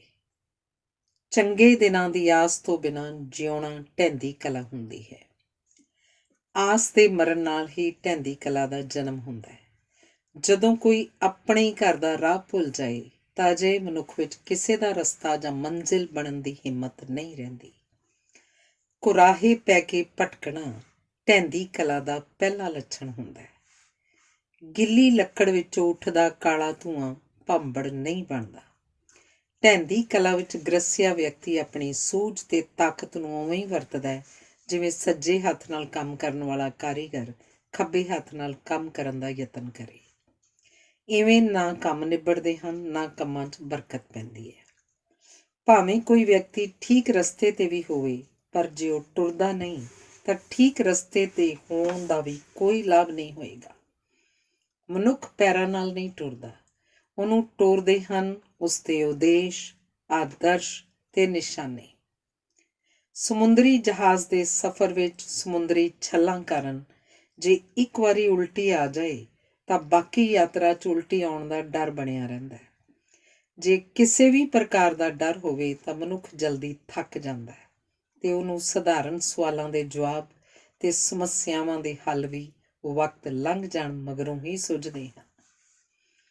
ਮਨੁੱਖ ਦੀ ਸੋਚ, ਸੋਝੀ ਤੇ ਕਲਪਨਾ ਆਨੰਦ ਤੋਂ ਆਨੰਦ ਵੱਲ ਨਹੀਂ, ਇੱਕ ਆਸ ਤੋਂ ਦੂਜੀ ਆਸ ਵੱਲ ਵੱਧਦੀ ਹੈ। ਢਹਿੰਦੀ ਕਲਾ ਵਿੱਚ ਮਨੁੱਖ ਇੰਨਾ ਥੱਕ ਜਾਂਦਾ ਹੈ ਕਿ ਉਹ ਆਤਮਘਾਤ ਕਰਨ ਬਾਰੇ ਸੋਚਣ ਲੱਗ ਪੈਂਦਾ ਹੈ। ਇਵੇਂ ਮਨੁੱਖ ਦਾ ਆਤਮ ਪਿਆਰ ਆਤਮ ਘਿਰਨਾ 'ਚ ਬਦਲ ਜਾਂਦਾ ਹੈ। ਜੀਵਨ ਦਾ ਦੁਖਾਂਤ ਇਹ ਨਹੀਂ ਕਿ ਜੀਵਨ ਜਲਦੀ ਮੁੱਕ ਜਾਂਦਾ ਹੈ, ਸਗੋਂ ਇਹ ਹੈ ਕਿ ਅਸੀਂ ਢਹਿੰਦੀ ਕਲਾ ਕਾਰਨ ਜਿਉਣਾ ਹੀ ਭੁੱਲ ਜਾਂਦੇ ਹਾਂ। ਢਹਿੰਦੀ ਕਲਾ ਮਨ ਦਾ ਅਜਿਹਾ ਰੋਗ ਹੈ ਜਿਹੜਾ ਸਰੀਰ ਨੂੰ ਨਿਤਾਣਾ ਕਰ ਦਿੰਦਾ ਹੈ। ਸਰੀਰਕ ਰੋਗਾਂ ਦੇ ਮੁਕਾਬਲੇ ਮਾਨਸਿਕ ਰੋਗਾਂ ਦੀ ਉਮਰ ਲੰਮੀ ਹੁੰਦੀ ਹੈ, ਪਰ ਮਾਨਸਿਕ ਰੋਗ ਅਚਾਨਕ ਨਹੀਂ ਲੱਗਦਾ। ਇਸ ਦੇ ਲੰਮੇ ਪਿਛੋਕੜ ਤੇ ਇਹਦੇ ਗੰਭੀਰ ਹੋ ਜਾਣ ਲਈ ਸਭ ਤੋਂ ਵੱਧ ਅਸੀਂ ਆਪ ਜ਼ਿੰਮੇਵਾਰ ਹੁੰਦੇ ਹਾਂ। ਆਪਣੇ ਮਨ ਨੂੰ ਤਗੜਾ ਕਰਨ ਜਾਂ ਕਮਜ਼ੋਰ ਕਰਨ ਦਾ ਕਾਰਜ ਅਸੀਂ ਆਪ ਕਰਦੇ ਹਾਂ। ਮਨ ਛਾਂ ਵਾਂਗ ਸਾਡੇ ਪਿੱਛੇ ਪਿੱਛੇ ਨਹੀਂ ਚੱਲਦਾ, ਸਗੋਂ ਇਹ ਹਰ ਥਾਂ ਸਾਡੇ ਪਹੁੰਚਣ ਤੋਂ ਪਹਿਲਾਂ ਹੀ ਉੱਥੇ ਪਹੁੰਚ ਜਾਂਦਾ ਹੈ। ਅਸੀਂ ਮਨ ਨੂੰ ਨਹੀਂ ਚਲਾਉਂਦੇ, ਮਨ ਸਾਨੂੰ ਚਲਾਉਂਦਾ ਹੈ। ਕਈ ਵਾਰੀ ਸਰੀਰ ਸੌਣਾ ਚਾਹੁੰਦਾ ਹੈ, ਪਰ ਮਨ ਜਾਗ ਕੇ ਚਿੰਤਾ ਕਰਦਾ ਰਹਿੰਦਾ ਹੈ। ਇਸ ਚਿੰਤਾ ਦਾ ਕਾਰਨ ਇਹ ਹੁੰਦਾ ਹੈ ਕਿ ਜਦੋਂ ਮਨੁੱਖ ਦੀ ਆਮਦਨ ਤੇ ਸੋਚ, ਉਹਦੀਆਂ ਇੱਛਾਵਾਂ ਤੇ ਆਦਤਾਂ ਨਾਲ ਇਕਸੁਰ ਨਹੀਂ ਰਹਿੰਦੀ ਤਾਂ ਮਨੁੱਖ ਸੰਸਾਰ ਤੋਂ ਪਰੇਸ਼ਾਨ, ਆਪਣਿਆਂ ਤੋਂ ਦੁਖੀ ਤੇ ਆਪਣੇ ਆਪ ਤੋਂ ਤੰਗ ਹੋਣ ਲੱਗ ਪੈਂਦਾ ਹੈ। ਅਸੀਂ ਆਲੇ ਦੁਆਲੇ ਨੂੰ ਉਵੇਂ ਨਹੀਂ ਵੇਖਦੇ ਜਿਵੇਂ ਇਹ ਹੁੰਦਾ ਹੈ, ਸਗੋਂ ਉਵੇਂ ਵੇਖਦੇ ਹਾਂ ਜਿਵੇਂ ਅਸੀਂ ਆਪ ਹੁੰਦੇ ਹਾਂ। ਜੇ ਮਨ ਉਦਾਸ ਹੋਵੇ ਤਾਂ ਭੈੜੀਆਂ ਚੀਜ਼ਾਂ ਵੀ ਦਿਸਦੀਆਂ ਹਨ। ਢਾਹੂ ਸੋਚ ਕਾਰਨ ਮੁਸ਼ਕਿਲ, ਮੁਸੀਬਤ ਤੇ ਮੁਸੀਬਤ ਮੌਤ ਬਣ ਜਾਂਦੀ ਹੈ। ਢਹਿੰਦੀ ਕਲਾ ਵਿੱਚ ਕੰਮ ਮੁਲਤਵੀ ਕੀਤੇ ਜਾਂਦੇ ਹਨ ਤੇ ਮੁਲਤਵੀ ਕੀਤੇ ਕੰਮਾਂ ਦਾ ਢੇਰ ਢਹਿੰਦੀ ਕਲਾ ਨੂੰ ਹੋਰ ਸੰਘਣਾ ਕਰ ਦਿੰਦਾ ਹੈ। ਉਦਾਸੇ ਵਿਅਕਤੀ ਕੋਲ ਪ੍ਰਸ਼ੰਸਾ ਕਰਨ ਤੇ ਜ਼ਿੰਦਗੀ ਮਾਣਨ ਦੀ ਹਿੰਮਤ ਨਹੀਂ ਹੁੰਦੀ। ਢਹਿੰਦੀ ਕਲਾ ਦੇ ਮੁੱਢਲੇ ਪਰਛਾਵੇਂ ਜਵਾਨੀ ਵਿੱਚ ਹੀ ਪ੍ਰਗਟ ਹੋਣ ਲੱਗ ਪੈਂਦੇ ਹਨ। ਜਦੋਂ ਬਾਜ਼ਾਰ ਦੀਆਂ ਚਮਕੀਲੀਆਂ ਚੀਜ਼ਾਂ ਕਹਿੰਦੀਆਂ ਹਨ ਮੌਜਾਂ ਲੁੱਟੋ, ਪਰ ਪਰਿਵਾਰਿਕ ਜ਼ਿੰਮੇਵਾਰੀਆਂ ਕਹਿੰਦੀਆਂ ਹਨ ਕਿ ਸਿਆਣੇ ਬਣੋ, ਇਸ ਵਿਰੋਧ ਦੇ ਤਿੱਖੇ ਹੋਣ ਕਾਰਨ ਮਨੁੱਖ ਅੰਦਰੋਂ ਟੁੱਟਦਾ ਜਾਂਦਾ ਹੈ। ਕੰਮ ਕਰਨ ਤੋਂ ਬਿਨਾਂ ਆਰਾਮ ਕਰਨ, ਕਮਾਉਣ ਤੋਂ ਪਹਿਲਾਂ ਖਰਚ ਕਰਨ, ਮਿਹਨਤ ਅਤੇ ਆਮਦਨ ਤੋਂ ਬਿਨਾਂ ਖਰਚੀਲੀ ਜੀਵਨ ਜਾਚ ਅਪਣਾਉਣ ਨਾਲ ਮਨੁੱਖ ਭ੍ਰਿਸ਼ਟ ਹੋ ਜਾਂਦਾ ਹੈ ਤੇ ਤਿਲਕਣ ਲੱਗ ਪੈਂਦਾ ਹੈ। ਜਦੋਂ ਕੋਈ ਉਤਸ਼ਾਹ ਨਾ ਹੋਵੇ, ਕੋਈ ਲਗਨ, ਕੋਈ ਰੁਝੇਵਾਂ, ਕੋਈ ਪ੍ਰੇਰਨਾ, ਕੋਈ ਸ਼ੌਕ ਨਾ ਹੋਵੇ ਤਾਂ ਨਤੀਜਾ ਢਹਿੰਦੀ ਕਲਾ ਹੀ ਹੋਵੇਗਾ। ਅਜਿਹੀ ਹਾਲਤ ਵਿੱਚ ਸਹਿ ਹੋਂਦ ਦੇ ਲੋਪ ਹੋਣ ਕਾਰਨ ਕੇਵਲ ਹੋਂਦ ਤੇ ਅੰਤ ਨੂੰ ਨਿਰਹੋਂਦ ਦੀ ਯਾਤਰਾ ਆਰੰਭ ਹੋ ਜਾਂਦੀ ਹੈ।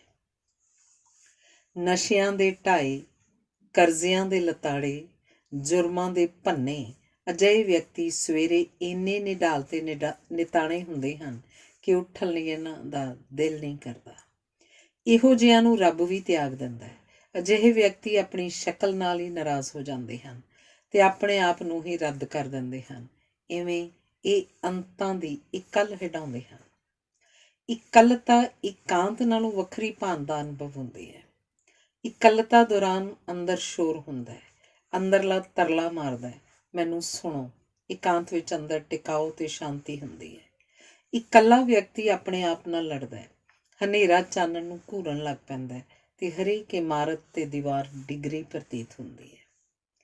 ਪਾਣੀ ਦੀ ਪਾਣੀ ਨਾਲ ਪੱਧਰ ਰੱਖਣ ਵਾਂਗ ਸਮਾਜ ਵੀ ਸਾਡੇ ਨਾਲ ਪੱਧਰ ਬਣਾ ਕੇ ਰੱਖਦਾ ਹੈ। ਸੰਸਾਰ ਦਾ ਸਾਡੇ ਵਿੱਚ ਵਿਸ਼ਵਾਸ ਸਾਡੇ ਆਪਣੇ ਆਪ ਵਿਚਲੇ ਵਿਸ਼ਵਾਸ ਨਾਲੋਂ ਉਚੇਰਾ ਨਹੀਂ ਹੁੰਦਾ। ਸਮਾਜ ਸਾਨੂੰ ਤੰਗ ਪਰੇਸ਼ਾਨ ਨਹੀਂ ਕਰਦਾ, ਅਸੀਂ ਸਮਾਜ ਨੂੰ ਤੰਗ ਪਰੇਸ਼ਾਨ ਕਰਦੇ ਹਾਂ। ਢਹਿੰਦੀ ਕਲਾ ਵਿਚਲਾ ਵਿਅਕਤੀ ਜੁਆਰੀ ਵਾਂਗ ਕਦੀ ਦਾਨ ਕਰਨ ਬਾਰੇ ਨਹੀਂ ਸੋਚਦਾ, ਉਹ ਖੋਹਣ ਤੇ ਲੁੱਟਣ ਬਾਰੇ ਹੀ ਸੋਚਦਾ ਹੈ। ਕਈਆਂ ਦੀ ਸ਼ਖਸੀਅਤ ਦਾ ਉਗੜਵਾਂ ਪੱਖ ਢਹਿੰਦੀ ਕਲਾ ਹੀ ਹੁੰਦਾ ਹੈ। ਉਮਰ ਕੋਈ ਹੋਵੇ, ਢਹਿੰਦੀ ਕਲਾ ਵਾਲਾ ਵਿਅਕਤੀ ਆਪਣੇ ਆਪ ਨੂੰ ਨਿਰਾਸ਼, ਅਸਫਲ ਤੇ ਬੁੱਢਾ ਸਮਝਣ ਲੱਗ ਪੈਂਦਾ ਹੈ। ਬੁੱਢੇ ਤੇ ਬਜ਼ੁਰਗ ਵਿੱਚ ਅੰਤਰ ਸਮਝਣ ਦੀ ਲੋੜ ਹੈ। ਬਜ਼ੁਰਗ ਵਿੱਚ ਉਹ ਆਦਤਾਂ ਤੇ ਗੁਣ ਹੁੰਦੇ ਹਨ ਜਿਨ੍ਹਾਂ ਨੂੰ ਜਵਾਨ ਵੀ ਅਪਣਾਉਣਾ ਚਾਹੁੰਦੇ ਹਨ, ਜਦੋਂ ਕਿ ਬੁੱਢਿਆਂ ਵਿੱਚ ਉਹ ਲਾਲਚ ਤੇ ਇੱਛਾਵਾਂ ਹੁੰਦੀਆਂ ਹਨ ਜਿਹੜੀਆਂ ਜਵਾਨੀ ਵਿੱਚ ਵੀ ਨਿੰਦੀਆਂ ਜਾਂਦੀਆਂ ਹਨ। ਜੇ ਮਾਪੇ ਢਹਿੰਦੀ ਕਲਾ 'ਚ ਹੋਣ ਤਾਂ ਸੰਤਾਨ ਦਾ ਉਦਾਸ ਤੇ ਅਸੰਤੁਸ਼ਟ ਹੋਣਾ ਲਾਜ਼ਮੀ ਹੈ। ਅਸੰਤੁਸ਼ਟਤਾ ਤੇ ਉਦਾਸੀ ਢਹਿੰਦੀ ਕਲਾ ਦੇ ਮੋਢੇ ਹੁੰਦੇ ਹਨ। ਢਹਿੰਦੀ ਕਲਾ ਦੀਆਂ ਕੁਝ ਵਿਸ਼ਵ ਵਿਆਪੀ ਨਿਸ਼ਾਨੀਆਂ ਹਨ, ਜਿਵੇਂ ਕਾਰਨ ਤੋਂ ਬਿਨਾਂ ਗੁੱਸਾ ਕਰਨਾ, ਵਿਕਾਸ ਤੋਂ ਬਿਨਾਂ ਪਰਿਵਰਤਨ ਲਈ ਤਾਂਘਣਾ, ਕੇਵਲ ਆਪਣੇ ਆਪ ਬਾਰੇ ਸੋਚਣਾ, ਜਾਣਨ ਦੀ ਇੱਛਾ ਤੋਂ ਬਿਨਾਂ ਪੁੱਛਣਾ, ਵਿਉਂਤ ਤੋਂ ਬਿਨਾਂ ਕਰਜ਼ਾ ਲੈਣਾ ਤੇ ਲੋੜ ਤੇ ਮਾਇਕ ਸਮਰੱਥਾ ਤੋਂ ਬਿਨਾਂ ਨਸ਼ੇ ਕਰਨਾ ਆਦਿ। ਨਸ਼ਾ ਕੋਈ ਹੋਵੇ, ਇਸ ਦੇ ਲੜ ਲੱਗਣ ਵਾਲੇ ਮੁੱਢੋਂ ਸੁੱਢੋਂ ਹੀ ਝੂਠੇ, ਬੇਈਮਾਨ, ਸਵਾਰਥੀ ਤੇ ਅਕਿਰਤਕਣ ਹੁੰਦੇ ਹਨ। ਅਜਿਹੇ ਬੰਦੇ ਕਿਸੇ ਰਿਸ਼ਤੇ ਵਿੱਚ ਪੂਰੇ ਨਹੀਂ ਉਤਰਦੇ। ਆਪਣੀ ਬਰਬਾਦੀ ਦੇ ਆਪ ਜ਼ਿੰਮੇਵਾਰ ਹੋਣ ਕਾਰਨ ਅਜਿਹੇ ਨਹਿਸ਼ ਵਿਅਕਤੀ ਆਪਣੇ ਘਰ ਤੋਂ ਆਰੰਭ ਕਰਕੇ ਕਈ ਘਰਾਂ ਤੇ ਪਰਿਵਾਰਾਂ ਨੂੰ ਬਰਬਾਦ ਕਰਦੇ ਹਨ। ਜਿਵੇਂ ਤਲਾਕ ਦਾ ਮੁਕੱਦਮਾ ਲੜ ਰਹੇ ਪਤੀ ਪਤਨੀ ਨਿਰੰਤਰ ਇੱਕ ਦੂਜੇ ਦਾ ਵੱਧ ਤੋਂ ਵੱਧ ਨੁਕਸਾਨ ਕਰਨ ਬਾਰੇ ਸੋਚਦੇ ਰਹਿੰਦੇ ਹਨ, ਉਵੇਂ ਹੀ ਸਮਾਜ ਨਾਲ ਲੜ ਰਹੇ ਵਿਅਕਤੀ ਉਲਟੇ ਨੇਮਾਂ ਨਾਲ ਜਿਉਂਦੇ, ਪਰੇਸ਼ਾਨੀਆਂ ਉਪਜਾਉਂਦੇ ਤੇ ਆਪ ਪਰੇਸ਼ਾਨ ਹੁੰਦੇ ਰਹਿੰਦੇ ਹਨ। ਅਜਿਹੇ ਵਿਅਕਤੀ ਵਿੱਚ ਲੜਨ ਭਿੜਨ ਦੀ ਹੀ ਬਿਰਤੀ ਉਪਜਦੀ ਹੈ। ਜਿਹੜਾ ਲੜਨ ਲਈ ਤਿਆਰ ਹੋਵੇ ਉਹ ਇਹ ਨਹੀਂ ਸੋਚਦਾ ਕਿ ਦੁਸ਼ਮਣ ਕਿਹੜਾ ਅਤੇ ਕਿੱਥੇ ਹੈ, ਕਿਉਂਕਿ ਉਹ ਹਰੇਕ ਥਾਂ ਹਰ ਕਿਸੇ ਨੂੰ ਆਪਣਾ ਦੁਸ਼ਮਣ ਬਣਾ ਲੈਂਦਾ ਹੈ। ਜਦੋਂ ਅੰਦਰ ਲੜਾਈ ਹੋਵੇ ਤਾਂ ਬਾਹਰ ਦੁਸ਼ਮਣ ਪ੍ਰਗਟ ਹੋਣ 'ਚ ਦੇਰ ਨਹੀਂ ਲੱਗਦੀ। ਇਹ ਅਲਾਮਤਾਂ ਸਮਾਜ ਵਿੱਚ ਉਦਾਸੀ ਉਪਜਾਉਂਦੀਆਂ ਹਨ। ਅਜਿਹੇ ਵਿਅਕਤੀ ਸਭ ਪੱਖੋਂ ਤੇ ਵਿਸ਼ੇਸ਼ ਕਰਕੇ ਕਾਮ ਦੇ ਪੱਖੋਂ ਅਸੰਤੁਸ਼ਟ ਹੁੰਦੇ ਹਨ। ਕਾਮ ਦੇ ਪੱਖੋਂ ਸੰਤੁਸ਼ਟ ਵਿਅਕਤੀ ਵਿੱਚ ਮਾਫ਼ ਕਰਨ ਤੇ ਗਲਤੀ ਦੀ ਮਾਫ਼ੀ ਮੰਗਣ ਦੀ ਬਿਰਤੀ ਹੁੰਦੀ ਹੈ, ਜਦੋਂ ਕਿ ਕਾਮ ਦੇ ਪੱਖੋਂ ਅਸੰਤੁਸ਼ਟ ਵਿਅਕਤੀ ਬਦਲਾ ਲੈਣ, ਬਲਾਤਕਾਰ ਤੇ ਕਤਲ ਕਰਨ ਬਾਰੇ ਸੋਚਣ ਲੱਗ ਪੈਂਦੇ ਹਨ। ਵੇਖਿਆ ਗਿਆ ਕਿ ਸੰਸਾਰ ਸਾਨੂੰ ਤੰਗ ਨਹੀਂ ਕਰਦਾ, ਸਾਨੂੰ ਤੰਗ ਕਰਦੇ ਹਨ ਸੰਸਾਰ ਨਾਲ ਸਾਡੇ ਅਣਸੁਖਾਵੇਂ ਸੰਬੰਧ। ਜੇ ਸੰਸਾਰ ਨਾਲ ਸਾਡਾ ਰਿਸ਼ਤਾ ਸਵਾਰਥੀ ਤੇ ਲੁੱਟਖੋ ਵਾਲਾ ਹੈ ਤੇ ਸੰਸਾਰ ਤੋਂ ਅਸੀਂ ਤੰਗ ਹੀ ਹੋਵਾਂਗੇ। ਜੇ ਸਾਡੀ ਸੋਚ, ਸਾਡਾ ਵਿਹਾਰ ਜਾਂ ਭੋਜਨ ਠੀਕ ਨਹੀਂ ਤਾਂ ਸਮਾਜ ਦੀ ਕੋਈ ਤਰਕੀਬ ਜਾਂ ਕੋਈ ਦਵਾਈ ਅਸਰ ਨਹੀਂ ਕਰੇਗੀ। ਪਰ ਜੇ ਵਿਹਾਰ ਤੇ ਭੋਜਨ ਠੀਕ ਹੈ ਤਾਂ ਕਿਸੇ ਦਵਾਈ ਦੀ ਲੋੜ ਹੀ ਨਹੀਂ ਪਏਗੀ। ਅਜੋਕੇ ਪੰਜਾਬ ਦੇ ਪੇਂਡੂ ਸਮਾਜਿਕ ਜੀਵਨ ਦਾ ਵੱਡਾ ਭਾਗ ਢਹਿੰਦੀ ਕਲਾ ਵਿੱਚ ਹੈ ਤੇ ਸਮੁੱਚਾ ਵਾਤਾਵਰਨ ਸੋਗੀ ਹੈ। ਜਿਸ ਸਮਾਜ ਵਿੱਚ ਜਵਾਨ ਵਿਹਲੇ ਹੋਣ ਤੇ ਬਜ਼ੁਰਗਾਂ ਨੂੰ ਮਜ਼ਦੂਰੀ ਕਰਨੀ ਪਵੇ, ਉਹ ਸਮਾਜ ਤੰਦਰੁਸਤ ਨਹੀਂ ਹੁੰਦਾ। ਪਿੱਛੇ ਜੇ ਪਿੰਡ ਤੋਂ ਪੜ੍ਹ ਕੇ ਗਿਆ, ਵਿਦੇਸ਼ ਵਿੱਚ ਅਮੀਰ ਹੋਇਆ। ਇੱਕ ਡਾਕਟਰ ਪਿੰਡ ਦੀ ਨੁਹਾਰ ਬਦਲਣ ਲਈ ਤੇ ਆਪਣੇ ਅਧਿਆਪਕ ਸਾਧੂ ਸਿੰਘ ਨੂੰ ਮਿਲ ਕੇ ਵਿਉਂਤ ਬਣਾਉਣ ਤੇ ਸਤਿਕਾਰ ਪ੍ਰਗਟਾਉਣ ਲਈ ਜਦੋਂ ਪਿੰਡ ਆਇਆ ਤਾਂ ਸਰਪੰਚ ਨੇ ਦੱਸਿਆ ਕਿ ਮਾਸਟਰ ਸਾਧੂ ਸਿੰਘ 5 ਸਾਲ ਪਹਿਲੇ ਪਿੰਡ ਛੱਡ ਗਏ ਸਨ। ਸਰਪੰਚ ਨੇ ਉਸ ਡਾਕਟਰ ਨੂੰ ਦੱਸਿਆ ਕਿ ਮਾਸਟਰ ਜੀ ਨੇ ਆਪਣੀ ਕਮਾਈ ਨਾਲ 15 ਏਕੜ ਜ਼ਮੀਨ ਬਣਾਈ, ਪਿੰਡ ਵਿੱਚ ਵੱਡਾ ਘਰ ਬਣਾਇਆ, ਪਰ ਉਹ ਨਸ਼ਿਆਂ ਦੇ ਖਾਧੇ ਆਪਣੇ ਇਕਲੌਤੇ ਪੁੱਤਰ ਦੇ ਦੁਰਵਿਹਾਰ ਤੋਂ ਪਰੇਸ਼ਾਨ ਸਨ, ਕਿਉਂਕਿ ਪੋਤੇ ਦਾਦੇ ਦੀ ਪੱਗ ਲਾਹ ਮਾਰਦੇ ਸਨ ਤੇ ਪੱਗ ਬੰਨ੍ਹਣ ਨਹੀਂ ਸਨ ਦਿੰਦੇ। ਅੱਕ ਥੱਕ ਕੇ ਮਾਸਟਰ ਜੀ ਖੇਤ ਰਹਿਣ ਲੱਗ ਪਏ ਸਨ, ਪਰ ਅਕਸਰ ਹੀ ਨੂੰਹ ਸਹੁਰੇ ਨੂੰ ਰੋਟੀ ਭੇਜਣੀ ਭੁੱਲ ਜਾਂਦੀ ਸੀ। ਉਦਾਸ, ਮਾਯੂਸ, ਮਜਬੂਰ ਹੋ ਕੇ ਮਾਸਟਰ ਜੀ ਚਲੇ ਗਏ ਸਨ। ਡਾਕਟਰ ਇਹ ਸਭ ਕੁਝ ਸੁਣ ਕੇ ਸੁੰਨ ਹੋ ਗਿਆ ਤੇ ਬਿਨਾਂ ਕੁਝ ਬੋਲੇ ਸਾਧੂ ਸਿੰਘ ਦੀ ਯਾਦ 'ਚ ਰੋਂਦਾ ਹੋਇਆ ਵਾਪਸ ਚਲਾ ਗਿਆ। ਜਦੋਂ ਮਨ ਪੀੜ ਦਾ ਬੋਝ ਨਹੀਂ ਚੁੱਕ ਸਕਦਾ ਤਾਂ ਮਨੁੱਖ ਰੋਣ ਲੱਗ ਪੈਂਦਾ ਹੈ। ਅਜਿਹੀ ਨਿਰਾਸ਼ਤਾ ਚਿਹਰੇ ਨੂੰ ਪੀਲਾ ਕਰ ਦਿੰਦੀ ਹੈ ਤੇ ਅੱਖਾਂ ਬੇਨੂਰ ਹੋ ਜਾਂਦੀਆਂ ਹਨ। ਢਹਿੰਦੀ ਕਲਾ ਸਾਡੀ ਸਾਰਿਆਂ ਦੀ ਸਾਂਝੀ ਸਮੱਸਿਆ ਹੈ। ਇਸ ਵਿੱਚੋਂ ਨਿਕਲਣ ਵਾਸਤੇ ਸਾਂਝੇ ਯਤਨ ਕਰਨੇ ਪੈਣਗੇ। ਢਹਿੰਦੀ ਕਲਾ ਹਨੇਰੇ ਦਾ ਖੂਹ ਹੈ, ਜਦੋਂ ਕਿ ਚੜ੍ਹਦੀ ਕਲਾ ਆਪਣੇ ਆਪ 'ਚ ਡੂੰਘੇ ਤੇ ਬੁਲੰਦ ਭਰੋਸੇ ਦਾ ਨਾਂ ਹੈ। ਢਹਿੰਦੀ ਕਲਾ ਇੱਕ ਰੋਗ ਹੈ, ਚੜ੍ਹਦੀ ਕਲਾ ਇਹਦਾ ਇਲਾਜ ਹੈ। ਢਹਿੰਦੀ ਕਲਾ ਇਸ ਲਈ ਉਪਜਦੀ ਹੈ ਕਿਉਂਕਿ ਅਸੀਂ ਆਪਣੀ ਸਰੀਰਕ, ਮਾਨਸਿਕ ਤੇ ਆਤਮਿਕ ਸ਼ਕਤੀ ਨੂੰ ਸੰਭਾਲਦੇ ਨਹੀਂ ਤੇ ਇਹ ਸ਼ਕਤੀ ਤਾਨੇ, ਮਿਹਣੇ, ਨਿੰਦਾ, ਸਾੜੇ, ਈਰਖਾ ਜਿਹੇ ਛੇਕਾਂ ਰਾਹੀਂ ਤੇ ਬਦਲਾ ਲੈਣ ਤੇ ਸਬਕ ਸਿਖਾਉਣ ਜਿਹੀਆਂ ਘਰਾਲਾਂ ਰਾਹੀਂ ਡੁੱਲ ਜਾਂ ਵਗ ਜਾਂਦੀ ਹੈ। ਜੀਵਨ ਨੂੰ ਉਤਸ਼ਾਹ ਦੇਣ ਵਾਲੀ ਇਸ ਸ਼ਕਤੀ ਦੇ ਵਗਣ ਨਾਲ ਅਸੀਂ ਜਵਾਨੀ ਵਿੱਚ ਹੀ ਅੱਕ ਥੱਕ ਜਾਂਦੇ ਹਾਂ। ਪੁਰਾਣੇ ਸਮਿਆਂ 'ਚ ਰਿਸ਼ੀ ਮੁਨੀ ਆਪਣੀ ਇਸ ਸ਼ਕਤੀ ਨੂੰ ਇਕੱਤਰ ਤੇ ਇਕਾਗਰ ਕਰਨ ਲਈ ਸਮਾਧੀ ਲਾਉਂਦੇ ਸਨ। ਆਪਣੀ ਉਪਜਾਊ ਸ਼ਕਤੀ ਵਧਾਉਣ ਲਈ ਲੋੜ ਹੈ ਕਿ ਅਸੀਂ ਚੁੱਪ ਰਹਿਣ ਲਈ ਸਮਾਂ ਕੱਢੀਏ, ਦੂਜਿਆਂ ਦੀ ਪ੍ਰਵਾਨਗੀ ਦਾ ਲਾਲਚ ਤਿਆਗੀਏ ਤੇ ਗੁੱਸੇ ਤੇ ਵਿਰੋਧ ਨੂੰ ਤਿਆਗ ਕੇ ਉਦਾਸੀ ਤੇ ਢਹਿੰਦੀ ਕਲਾ ਦਾ ਇਲਾਜ ਕਰੀਏ। ਮੇਰੇ ਅਧਿਆਪਕ ਕਿਹਾ ਕਰਦੇ ਸਨ, ਕਿਸੇ ਨਾਲ ਲੜਨ ਨਾਲ ਅਸੀਂ ਆਪ ਵਧੇਰੇ ਥੱਕਦੇ ਹਾਂ। ਜੇ ਲੜਨਾ ਹੀ ਹੈ ਤਾਂ ਸਿਆਣੇ ਬੰਦੇ ਨਾਲ ਲੜੋ। ਜੇ ਸਿਆਣੇ ਬੰਦੇ ਨਾਲ ਲੜਾਈ ਹੋ ਹੀ ਜਾਏ ਤਾਂ ਪਛਤਾਵੇ ਤੋਂ ਬਚਣ ਲਈ ਉਹਦੇ ਹੱਥੋਂ ਹਾਰੋ। ਉਹ ਕਿਹਾ ਕਰਦੇ ਸਨ, ਚੜ੍ਹਦੀ ਕਲਾ 'ਚ ਰਹਿਣ ਲਈ ਡਰੋ ਘੱਟ, ਆਸ ਵੱਧ ਕਰੋ, ਖਾਓ ਘੱਟ, ਚਬਾਓ ਵੱਧ, ਸ਼ਿਕਾਇਤ ਘੱਟ ਤੇ ਧੰਨਵਾਦ ਵੱਧ ਕਰੋ। ਬੋਲੋ ਘੱਟ ਤੇ ਕਹੋ ਵਧੇਰੇ, ਕਿਉਂਕਿ ਜਿੰਨਾ ਘੱਟ ਬੋਲੋਗੇ ਓਨਾ ਵਧੇਰੇ ਧਿਆਨ ਨਾਲ ਸੁਣੇ ਜਾਓਗੇ।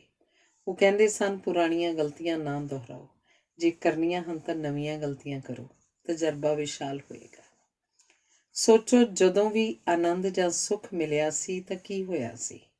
ਕਿਸੇ ਨੂੰ ਜ਼ਰੂਰ ਕੁਝ ਦਿੱਤਾ ਹੋਏਗਾ, ਦਾਨ ਜਾਂ ਹਮਦਰਦੀ, ਸਹਾਇਤਾ, ਸਹਿਯੋਗ ਜਾਂ ਸਹਿਮਤੀ, ਕੁਝ ਦੇ ਕੇ ਹੀ ਪ੍ਰਸੰਨ ਹੋਏ ਹੋਵੋਗੇ। ਅਸੀਂ ਜਦੋਂ ਵੀ ਪ੍ਰਸੰਨ ਹੁੰਦੇ ਹਾਂ ਉਸ ਵੇਲੇ ਕੁਝ ਦਿੱਤਾ ਹੁੰਦਾ ਹੈ, ਸੋ ਉਸ ਵੇਲੇ ਕੁਝ ਲੈਣ ਦੀ ਇੱਛਾ ਨਹੀਂ ਹੁੰਦੀ। ਇੱਛਾਵਾਂ ਤੋਂ ਮੁਕਤ ਅਨੁਭਵ ਵਾਲੇ ਪਲਾਂ ਨੂੰ ਹੀ ਪ੍ਰਸੰਨਤਾ ਕਹਿੰਦੇ ਹਨ। ਕਿਸੇ ਨੂੰ ਵੀ ਕੁਝ ਦੇਣਾ ਚੜ੍ਹਦੀ ਕਲਾ ਦਾ ਲੱਛਣ ਹੁੰਦਾ ਹੈ। ਮਨੁੱਖ ਨੂੰ ਜਦੋਂ ਵੀ ਜਿੱਥੇ ਵੀ ਚੜ੍ਹਦੀ ਕਲਾ ਦੀ ਜਾਗ ਲੱਗਦੀ ਹੈ, ਉਹ ਦੁੱਖਾਂ ਤਕਲੀਫਾਂ ਵਿੱਚੋਂ ਸ਼ਾਂਤ ਮਨ ਨਾਲ ਜੂਝ ਕੇ ਪਾਰ ਲੰਘ ਜਾਂਦਾ ਹੈ। ਉਦਾਹਰਣ ਵਜੋਂ ਵੇਖੋ, ਰਾਮ ਨਾਲ ਕੀ ਵਾਪਰਿਆ। ਪਿਤਾ ਸੁਰਗਵਾਸ ਹੋ ਗਏ। ਬਨਵਾਸ ਕਾਰਨ ਰਾਮ ਪਿਤਾ ਕੋਲ ਜਾ ਨਹੀਂ ਸਕਦੇ ਸਨ। ਪਤਨੀ ਨੂੰ ਰਾਵਣ ਚੁੱਕ ਕੇ ਲੈ ਗਿਆ ਸੀ। ਲਛਮਣ ਜ਼ਖਮੀ ਹੋਇਆ ਪਿਆ ਸੀ। ਸਮੁੱਚਾ ਵਾਤਾਵਰਨ ਢਹਿੰਦੀ ਕਲਾ ਵਾਲਾ ਸੀ, ਪਰ ਰਾਮ ਚੜ੍ਹਦੀ ਕਲਾ 'ਚ ਰਹੇ। ਗੁਰੂ ਗੋਬਿੰਦ ਸਿੰਘ ਨਾਲ ਕੀ ਵਾਪਰਿਆ ਸੀ? ਸਾਥੀ ਵਿਦਾਵਾ ਦੇ ਗਏ ਸਨ। ਅਨੰਦਪੁਰ ਛੱਡਣਾ ਪਿਆ ਸੀ।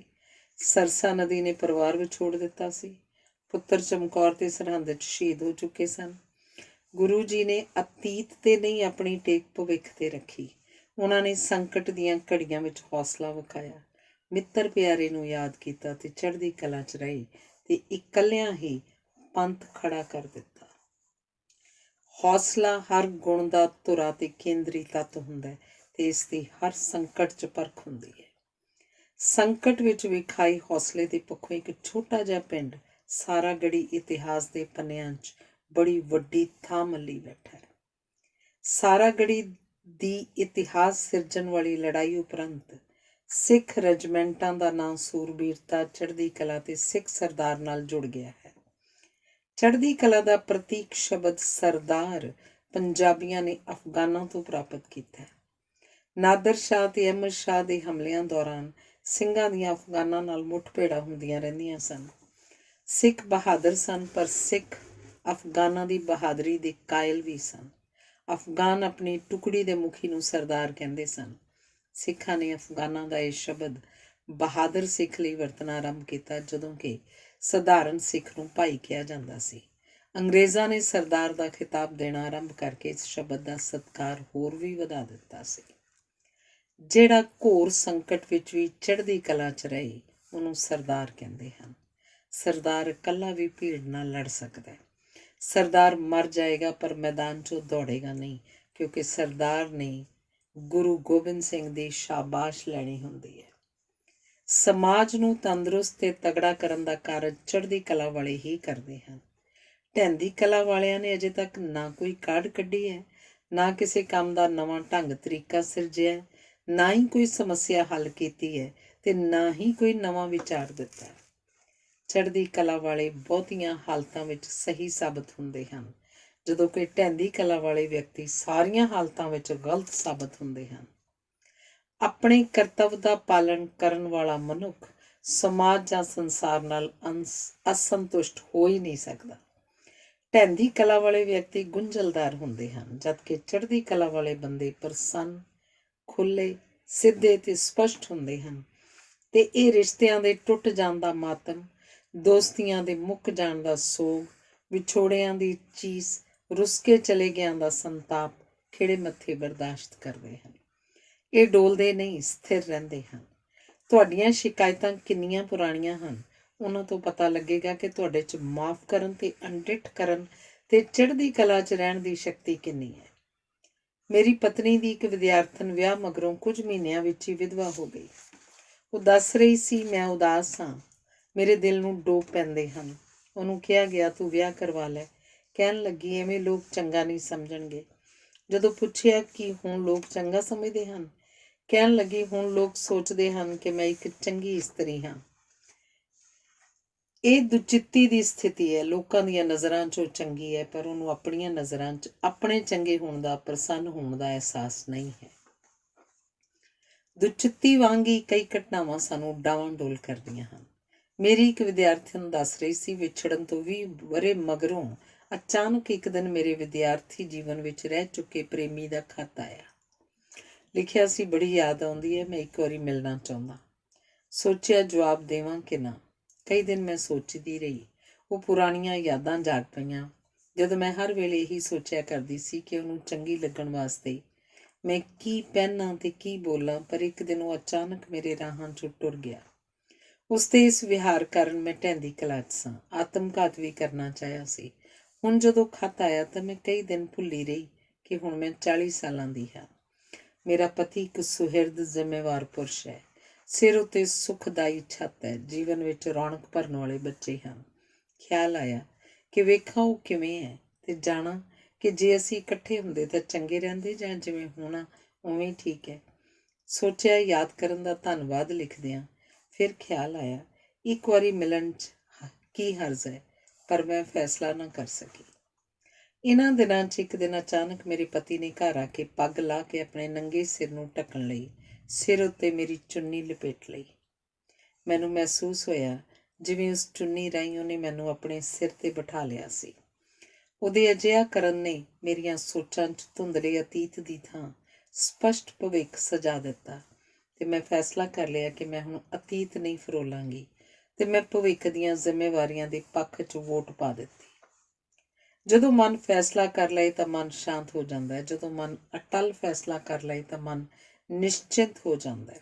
ਆਪਣੀਆਂ ਖੁਸ਼ੀਆਂ ਨੂੰ ਪਰਿਵਾਰ ਤੋਂ ਵਾਰ ਦੇਣਾ ਚੜ੍ਹਦੀ ਕਲਾ ਦਾ ਸਬੂਤ ਹੁੰਦਾ ਹੈ।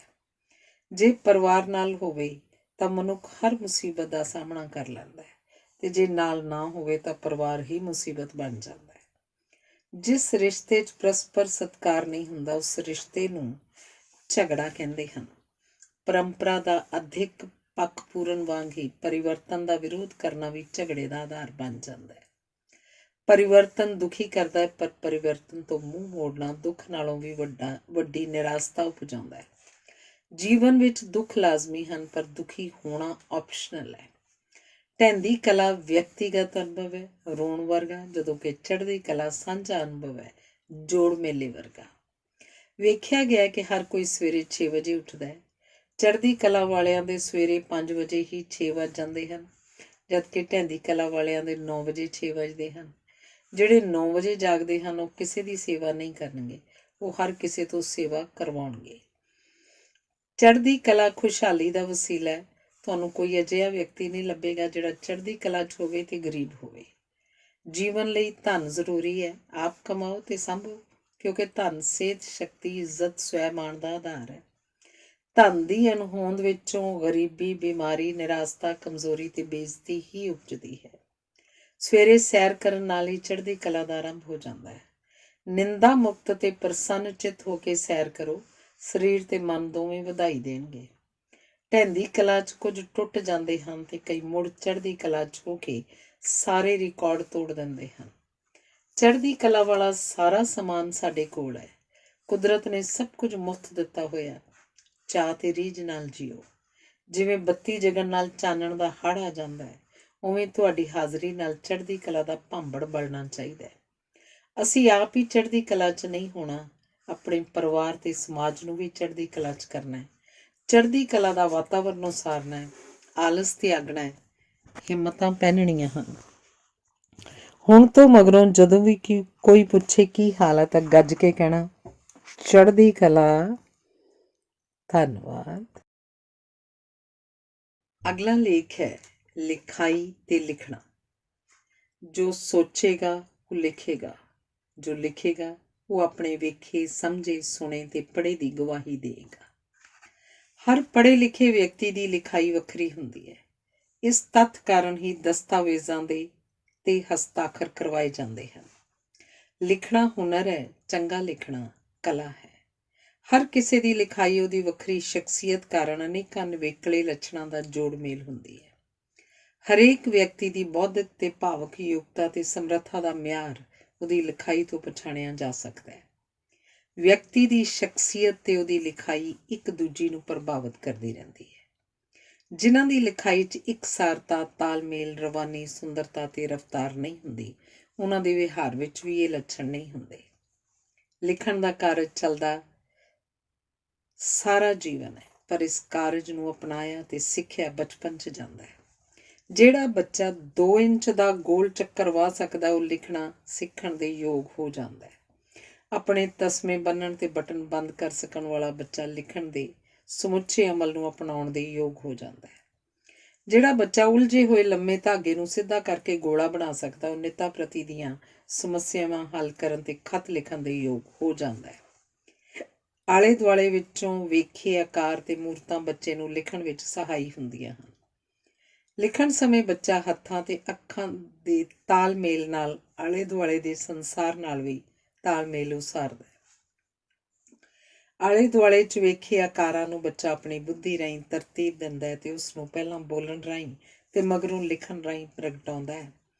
ਜਿਉਂ-ਜਿਉਂ ਬੱਚੇ ਦੀ ਲਿਖਾਈ ਨਿਖਰਦੀ ਹੈ, ਤਿਉਂ-ਤਿਉਂ ਉਹਦੇ ਵਿਹਾਰ ਵਿੱਚ ਵੀ ਤਾਲਮੇਲ ਤੇ ਖੁਲਾਸਾਪਣ ਆਉਂਦਾ ਹੈ। ਜਿਉਂ-ਜਿਉਂ ਬੱਚੇ ਦਾ ਅਨੁਭਵ ਵੱਧਦਾ ਹੈ, ਤਿਉਂ-ਤਿਉਂ ਉਹਦੀ ਸ਼ਬਦਾਵਲੀ ਵੱਧਦੀ ਹੈ, ਜਿਹੜੀ ਅੱਗੋਂ ਅਨੁਭਵ ਨੂੰ ਹੋਰ ਵਿਸ਼ਾਲ ਕਰਦੀ ਹੈ ਤੇ ਉਹਦੀ ਯਾਦ ਸ਼ਕਤੀ ਨੂੰ ਵਧਾਉਂਦੀ ਹੈ।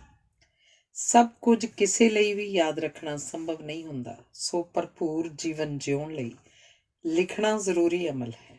ਅਸੀਂ ਸੁਣਦੇ ਹਾਂ ਸੂਚਨਾ ਪ੍ਰਾਪਤ ਕਰਨ ਲਈ ਤੇ ਬੋਲਦੇ ਹਾਂ ਸੂਚਨਾ ਦੇਣ ਲਈ। ਅਨਪੜ੍ਹ ਵਿਅਕਤੀ ਕੋਲ ਇਹ 2 ਸਾਧਨ ਨਹੀਂ ਹੁੰਦੇ। ਅਨਪੜ੍ਹ ਵਿਅਕਤੀ ਕੋਲ ਇਹ 2 ਸਾਧਨ ਹੀ ਹੁੰਦੇ ਹਨ, ਜਦੋਂ ਕਿ ਪੜ੍ਹੇ ਲਿਖੇ ਵਿਅਕਤੀ ਕੋਲ ਸੂਚਨਾ ਪ੍ਰਾਪਤ ਕਰਨ ਲਈ ਸੁਣਨ ਦੇ ਨਾਲ ਪੜ੍ਹਨ ਤੇ ਸੂਚਨਾ ਦੇਣ ਲਈ ਬੋਲਣ ਦੇ ਨਾਲ ਨਾਲ ਲਿਖਣ ਦੇ ਸਾਧਨ ਵੀ ਹੁੰਦੇ ਹਨ। ਹਰੇਕ ਭਾਸ਼ਾ ਨੂੰ ਸਿੱਖਣ ਦੇ 4 ਪੜਾਅ ਹੁੰਦੇ ਹਨ: ਸਮਝ ਸਕਣਾ, ਬੋਲ ਸਕਣਾ, ਪੜ੍ਹ ਸਕਣਾ ਤੇ ਲਿਖ ਸਕਣਾ। ਜਦੋਂ ਤੱਕ ਅਸੀਂ ਕਿਸੇ ਭਾਸ਼ਾ ਵਿੱਚ ਲਿਖਣਾ ਨਹੀਂ ਸਿੱਖਦੇ, ਅਸੀਂ ਉਹ ਭਾਸ਼ਾ ਦੇ ਮਾਹਰ ਨਹੀਂ ਬਣ ਸਕਦੇ, ਕਿਉਂਕਿ ਲਿਖਣ ਵਿੱਚ ਸੁਣਿਆ, ਬੋਲਿਆ ਤੇ ਪੜ੍ਹਿਆ ਸਾਰੇ ਪੱਖ ਆ ਜਾਂਦੇ ਹਨ। ਲਿਖਣਾ ਸਿੱਖਣ ਲਈ ਸਕੂਲ ਜਾਣਾ ਪੈਂਦਾ, ਜਿੱਥੇ ਸਾਨੂੰ ਪੜ੍ਹਨ ਤੇ ਲਿਖਣ ਦੋਹਾਂ ਦੀ ਸਿਖਲਾਈ ਦਿੱਤੀ ਜਾਂਦੀ ਹੈ। ਸਿਖਲਾਈ ਨਾਲ ਅਸੀਂ ਥੋੜ੍ਹੇ ਜਿਹੇ ਅਰਸੇ 'ਚ ਮਾਹਰ ਹੋ ਜਾਂਦੇ ਹਾਂ। ਲਿਖਣ ਵਿੱਚ ਦਿਮਾਗ, ਅੱਖਾਂ, ਮੋਢੇ, ਬਾਹਾਂ, ਗੁੱਟ, ਅੰਗੂਠਾ, ਉਂਗਲਾਂ ਆਦਿ ਦੇ ਸੰਦਰਭ ਵਿੱਚ ਸਾਰਾ ਸਰੀਰ ਇਕਸੁਰ ਹੋ ਜਾਂਦਾ ਹੈ ਤੇ ਹਰੇਕ ਚੀਜ਼ ਨੂੰ ਨੀਝ ਨਾਲ ਵੇਖਣ ਤੇ ਧਿਆਨ ਨਾਲ ਸਮਝਣ ਦੀ ਆਦਤ ਪੈਂਦੀ ਹੈ। ਹਰ ਕਿਸੇ ਨੂੰ ਆਲਾ ਦੁਆਲਾ ਤੇ ਆਪਣਾ ਆਪ ਵੱਖਰੇ ਵੱਖਰੇ ਢੰਗ ਨਾਲ ਵਿਖਾਈ ਦਿੰਦਾ ਹੈ। ਇਹ ਵਖਰੇਵਾਂ ਲਿਖਾਈ ਦਾ ਵਖਰੇਵਾਂ ਹੋ ਨਿਬੜਦਾ ਹੈ। ਹਰ ਕੋਈ ਆਪਣੀ ਲਿਖਾਈ ਆਪ ਨਿਰਧਾਰਿਤ ਕਰਦਾ ਹੈ। ਲਿਖਾਈ ਸਿੱਖੀ ਤੇ ਸਿਖਾਈ ਜਾ ਸਕਦੀ ਹੈ, ਪਰ ਇਸ ਵਿੱਚ ਫੈਸਲਾ ਕੁਨ ਰੋਲ ਸਾਡੀ ਆਪਣੀ ਸ਼ਖਸੀਅਤ ਨਿਭਾਉਂਦੀ ਹੈ। ਅਨੁਸ਼ਾਸਨ ਤੇ ਲਿਖਾਈ ਇੱਕ ਦੂਜੇ ਨਾਲ ਨੇੜਿਓਂ ਜੁੜੇ ਹੋਏ ਹਨ। ਜਿਨ੍ਹਾਂ ਬੱਚਿਆਂ 'ਚ ਅਨੁਸ਼ਾਸਨ ਵਧੇਰੇ ਹੋਏਗਾ, ਉਹ ਨਾ ਕੇਵਲ ਲਿਖਣਾ ਜਲਦੀ ਸਿੱਖਣਗੇ, ਸਗੋਂ ਸੋਹਣਾ ਵੀ ਲਿਖਣਗੇ। ਲੜਕਿਆਂ ਦੇ ਮੁਕਾਬਲੇ ਲੜਕੀਆਂ 'ਚ ਅਨੁਸ਼ਾਸਨ ਵਧੇਰੇ ਹੁੰਦਾ ਹੈ। ਇਹੀ ਕਾਰਨ ਹੈ ਕਿ ਲੜਕਿਆਂ ਦੇ ਮੁਕਾਬਲੇ ਲੜਕੀਆਂ ਨਾ ਕੇਵਲ ਲਿਖਣਾ ਜਲਦੀ ਸਿੱਖਦੀਆਂ ਹਨ, ਉਹ ਸਲੀਕਾ ਵਧੇਰੇ ਹੋਣ ਤੇ ਹੋਰ ਸੋਹਣੇ ਲੱਗਣ ਦੀ ਇੱਛਾ ਕਾਰਨ ਸੋਹਣਾ ਵੀ ਲਿਖਦੀਆਂ ਹਨ। ਲੜਕੀਆਂ ਵਧੇਰੇ ਹੀ ਨਹੀਂ ਲਿਖਦੀਆਂ, ਉਹ ਲੜਕਿਆਂ ਨਾਲੋਂ ਤੇਜ਼ ਵੀ ਲਿਖਦੀਆਂ ਹਨ। ਲੜਕੀਆਂ ਲਿਖਣ ਨੂੰ ਪੜ੍ਹਨ ਨਾਲੋਂ ਵਧੇਰੇ ਮਹੱਤਵਪੂਰਨ ਸਮਝਦੀਆਂ ਹਨ। ਉਹ ਲਿਖਣ ਰਾਹੀਂ ਆਪਣੀ ਸ਼ਖਸੀਅਤ ਪ੍ਰਗਟਾਉਂਦੀਆਂ ਹਨ। ਜਿਹੜਾ ਲਿਖਣ ਨੂੰ ਮਹੱਤਵਪੂਰਨ ਸਮਝਦਾ ਹੈ, ਉਹ ਲਿਖਣ ਵੱਲ ਵਧੇਰੇ ਧਿਆਨ ਦਿੰਦਾ ਹੈ ਤੇ ਉਹ ਉਦੋਂ ਤੱਕ ਆਪਣੀ ਲਿਖਾਈ ਸੰਵਾਰਦਾ ਰਹਿੰਦਾ ਹੈ, ਜਦੋਂ ਤੱਕ ਉਹਦੀ ਲਿਖਣ ਦੀ ਮੁਹਾਰਤ ਤੇ ਲਿਖਾਈ ਸੰਤੋਖਜਨਕ ਪੱਧਰ ਤੇ ਨਹੀਂ ਅੱਪੜ ਜਾਂਦੀ ਤੇ ਉਹਨੂੰ ਆਪ ਸੋਹਣੀ ਨਹੀਂ ਲੱਗਣ ਲੱਗ ਜਾਂਦੀ।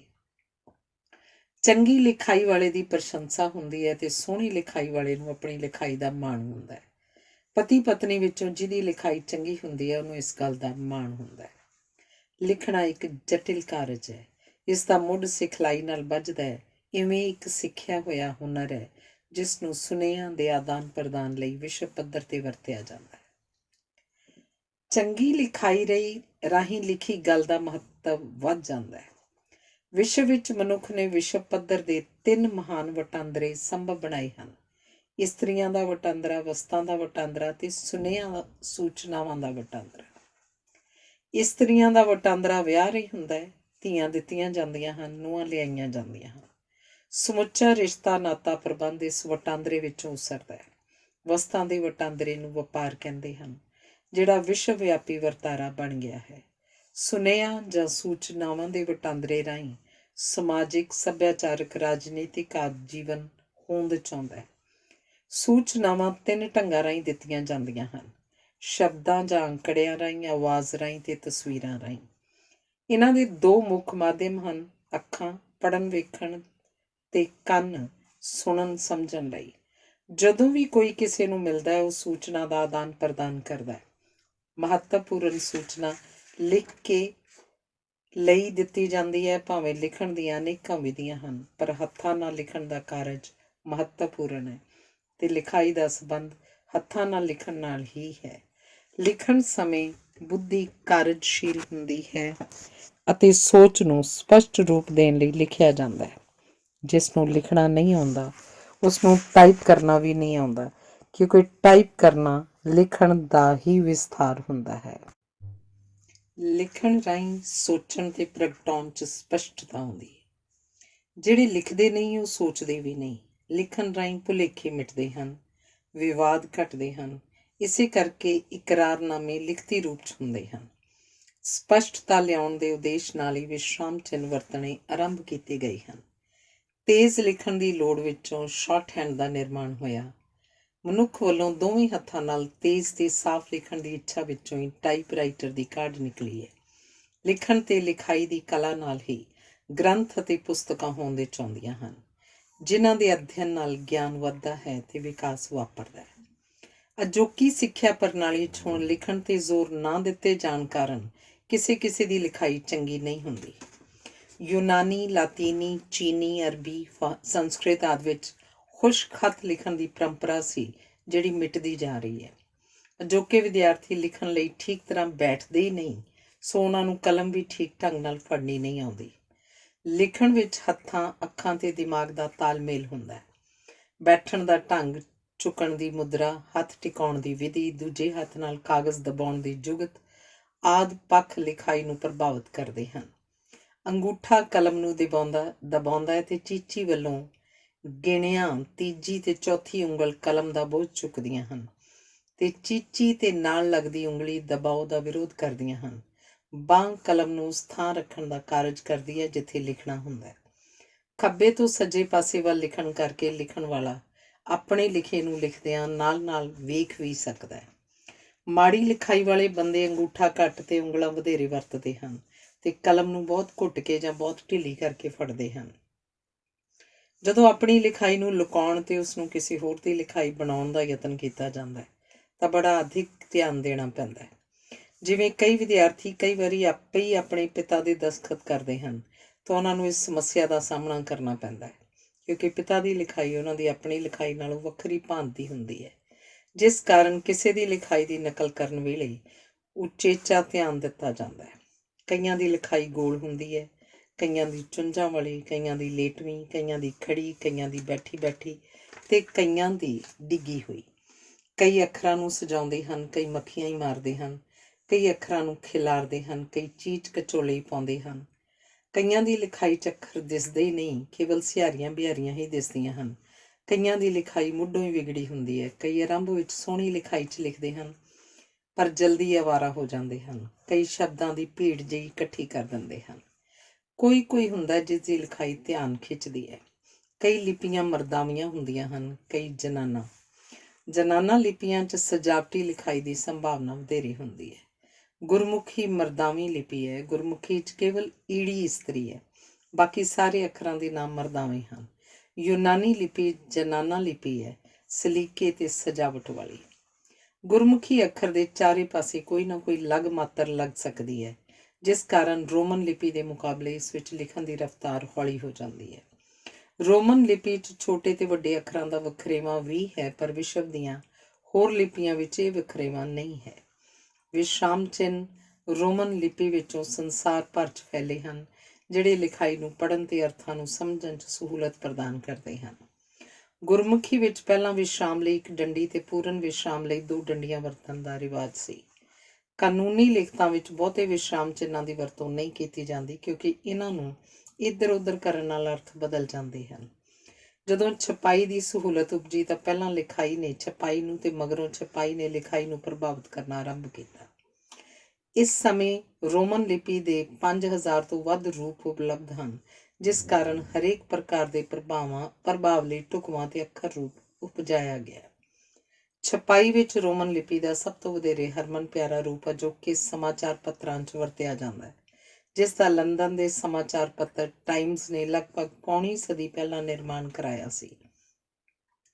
ਲਿਖਣ ਦੇ ਪੱਖੋਂ ਹਰੇਕ ਵਿਅਕਤੀ ਦਾ ਅੱਖਰ ਸਰੂਪ ਨਿਵੇਕਲਾ ਹੁੰਦਾ ਹੈ, ਜਿਸ ਕਾਰਨ ਉਹਦੀ ਲਿਖਾਈ ਦਾ ਨਿਆਰਾਪਣ ਉਘੜਦਾ ਹੈ।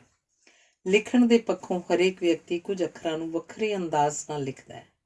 ਕਈ ਅੱਖਰ ਅਜਿਹੇ ਹੁੰਦੇ ਹਨ ਜਿਹੜੇ ਲਿਖਾਰੀ ਨਾਲ ਰੁੱਸੇ ਹੋਏ ਹੁੰਦੇ ਹਨ ਤੇ ਉਹਦੀ ਲਿਖਤ ਵਿੱਚ ਅੜਿੱਕੇ ਪਾਉਂਦੇ ਹਨ। ਕਈ ਹਰੇਕ ਅੱਖਰ ਨਿਖੇੜ ਕੇ ਲਿਖਦੇ ਹਨ। ਕਈ ਕਲਮ ਚੁੱਕੇ ਬਿਨਾਂ ਪੂਰਾ ਸ਼ਬਦ ਲਿਖ ਲੈਂਦੇ ਹਨ। ਜੋੜ ਕੇ ਲਿਖਣ ਨਾਲ ਲਿਖਾਈ 'ਚ ਰਵਾਨੀ ਆਉਂਦੀ ਹੈ ਤੇ ਤੇਜ਼ ਲਿਖਿਆ ਜਾ ਸਕਦਾ ਹੈ। ਜਿਹੜੇ ਅਧਿਕ ਲਿਖਦੇ ਹਨ ਉਹਨਾਂ ਦੀ ਲਿਖਾਈ 'ਚ ਰਵਾਨੀ ਦਾ ਲੱਛਣ ਹੁੰਦਾ ਹੈ। ਹਰ ਕਿਸੇ ਦੇ ਕੁਝ ਨਿਵੇਕਲੇ ਲੱਛਣ ਆਪ ਮੁਹਾਰੇ ਉਹਦੀ ਲਿਖਾਈ 'ਚ ਪ੍ਰਵੇਸ਼ ਕਰ ਜਾਂਦੇ ਹਨ।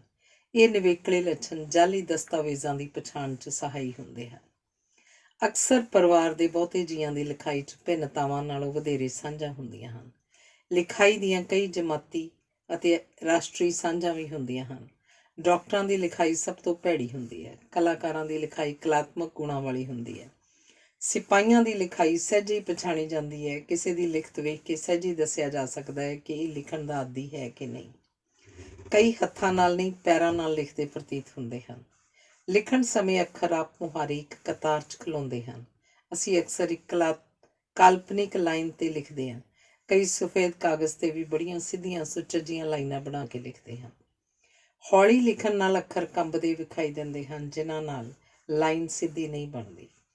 ਤੇਜ਼ ਸੋਚਣ ਵਾਲੇ ਅਕਸਰ ਤੇਜ਼ ਲਿਖਦੇ ਹਨ, ਪਰ ਜਿਹੜੇ ਲਿਖਾਈ ਵੱਲ ਵਧੇਰੇ ਧਿਆਨ ਦਿੰਦੇ ਹਨ ਉਹ ਹੌਲੀ ਲਿਖਦੇ ਹਨ। ਹਾਸ਼ੀਆ ਛੱਡਣ ਦੇ ਪੱਖੋਂ ਹਰ ਕਿਸੇ ਦਾ ਢੰਗ ਉਹਦੇ ਸੁਭਾਅ ਅਨੁਸਾਰ ਹੁੰਦਾ ਹੈ। ਜਿਵੇਂ ਕੰਜੂਸ ਵਿਅਕਤੀ ਹਾਸ਼ੀਆ ਛੱਡਦਾ ਹੀ ਨਹੀਂ ਤੇ ਕਲਾਕਾਰ ਚਾਰੇ ਪਾਸੇ ਹਾਸ਼ੀਆ ਛੱਡ ਕੇ ਆਪਣੀ ਲਿਖਤ ਨੂੰ ਚੌਕਟੇ ਵਾਲੇ ਚਿੱਤਰ ਦਾ ਰੂਪ ਪ੍ਰਦਾਨ ਕਰਦਾ ਹੈ। ਜੇ ਲਿਖਣ ਲਈ ਕਾਗਜ਼ 'ਤੇ ਥਾਂ ਖੁੱਲ੍ਹੀ ਹੋਵੇ ਤਾਂ ਹਰ ਕੋਈ ਆਪਣੇ ਸੁਭਾਅ ਅਨੁਸਾਰ ਖੁੱਲ੍ਹਾ ਜਾਂ ਸੁੰਗੇੜ ਕੇ ਜਾਂ ਖਿਲਾਰ ਕੇ ਲਿਖਦਾ ਹੈ। ਭੈੜੀ ਕਿਸਮ ਦੀ ਕਲਮ ਲਿਖਾਈ ਵਿਗਾੜ ਦਿੰਦੀ ਹੈ ਤੇ ਭੈੜੀ ਕਿਸਮ ਦਾ ਕਾਗਜ਼ ਲਿਖਾਈ ਨੂੰ ਨਿਖਰਨ ਨਹੀਂ ਦਿੰਦਾ। ਸਿਆਣੇ ਵਿਅਕਤੀ ਕੁਝ ਮਹੱਤਵਪੂਰਨ ਲਿਖਣ ਤੋਂ ਪਹਿਲਾਂ ਉਹਦਾ ਖਰੜਾ ਤਿਆਰ ਕਰਦੇ ਹਨ। ਰੌਸ਼ਨੀ ਵੀ ਲਿਖਾਈ ਨੂੰ ਪ੍ਰਭਾਵਿਤ ਕਰਦੀ ਹੈ। ਘੱਟ ਰੌਸ਼ਨੀ 'ਚ ਕਿਸੇ ਦੀ ਲਿਖਾਈ ਸਿੱਧੀ ਨਹੀਂ ਰਹਿੰਦੀ ਤੇ ਵਧੇਰੇ ਰੌਸ਼ਨੀ 'ਚ ਅਕਸਰ ਵਿਗੜ ਕੇ ਵੱਡੀ ਹੋ ਜਾਂਦੀ ਹੈ। ਜੇ ਲਿਖਣ ਵਾਲੀ ਥਾਂ ਢੁਕਵੀਂ ਨਾ ਹੋਵੇ ਤਾਂ ਇਸ ਨਾਲ ਲਿਖਣ ਦੀ ਪੱਧਰ ਤੇ ਰਫ਼ਤਾਰ ਪ੍ਰਭਾਵਿਤ ਹੁੰਦੀ ਹੈ। ਉਮਰ ਦੇ ਵਧਣ ਨਾਲ ਲਿਖਾਈ ਵਿਗੜਦੀ ਹੈ, ਕਿਉਂਕਿ ਲਿਖਣ ਦੀ ਲੋੜ ਤੇ ਮੁਹਾਰਤ ਘਟ ਜਾਂਦੀ ਹੈ। ਮਾਨਸਿਕ ਸਰੀਰਕ ਸਿਹਤ ਦੇ ਵਿਗੜਨ ਨਾਲ ਅੱਖਰਾਂ ਸ਼ਬਦਾਂ ਦਾ ਤਾਲਮੇਲ ਵੀ ਵਿਗੜਦਾ ਹੈ। ਬਿਮਾਰੀ ਦੀ ਹਾਲਤ 'ਚ ਸਾਡੀ ਲਿਖਾਈ ਵੀ ਤੰਦਰੁਸਤ ਨਹੀਂ ਰਹਿੰਦੀ, ਕਿਉਂਕਿ ਮਨ ਤੇ ਲਿਖਾਈ ਦਾ ਆਪਸ 'ਚ ਸਿੱਧਾ ਸੰਬੰਧ ਹੈ।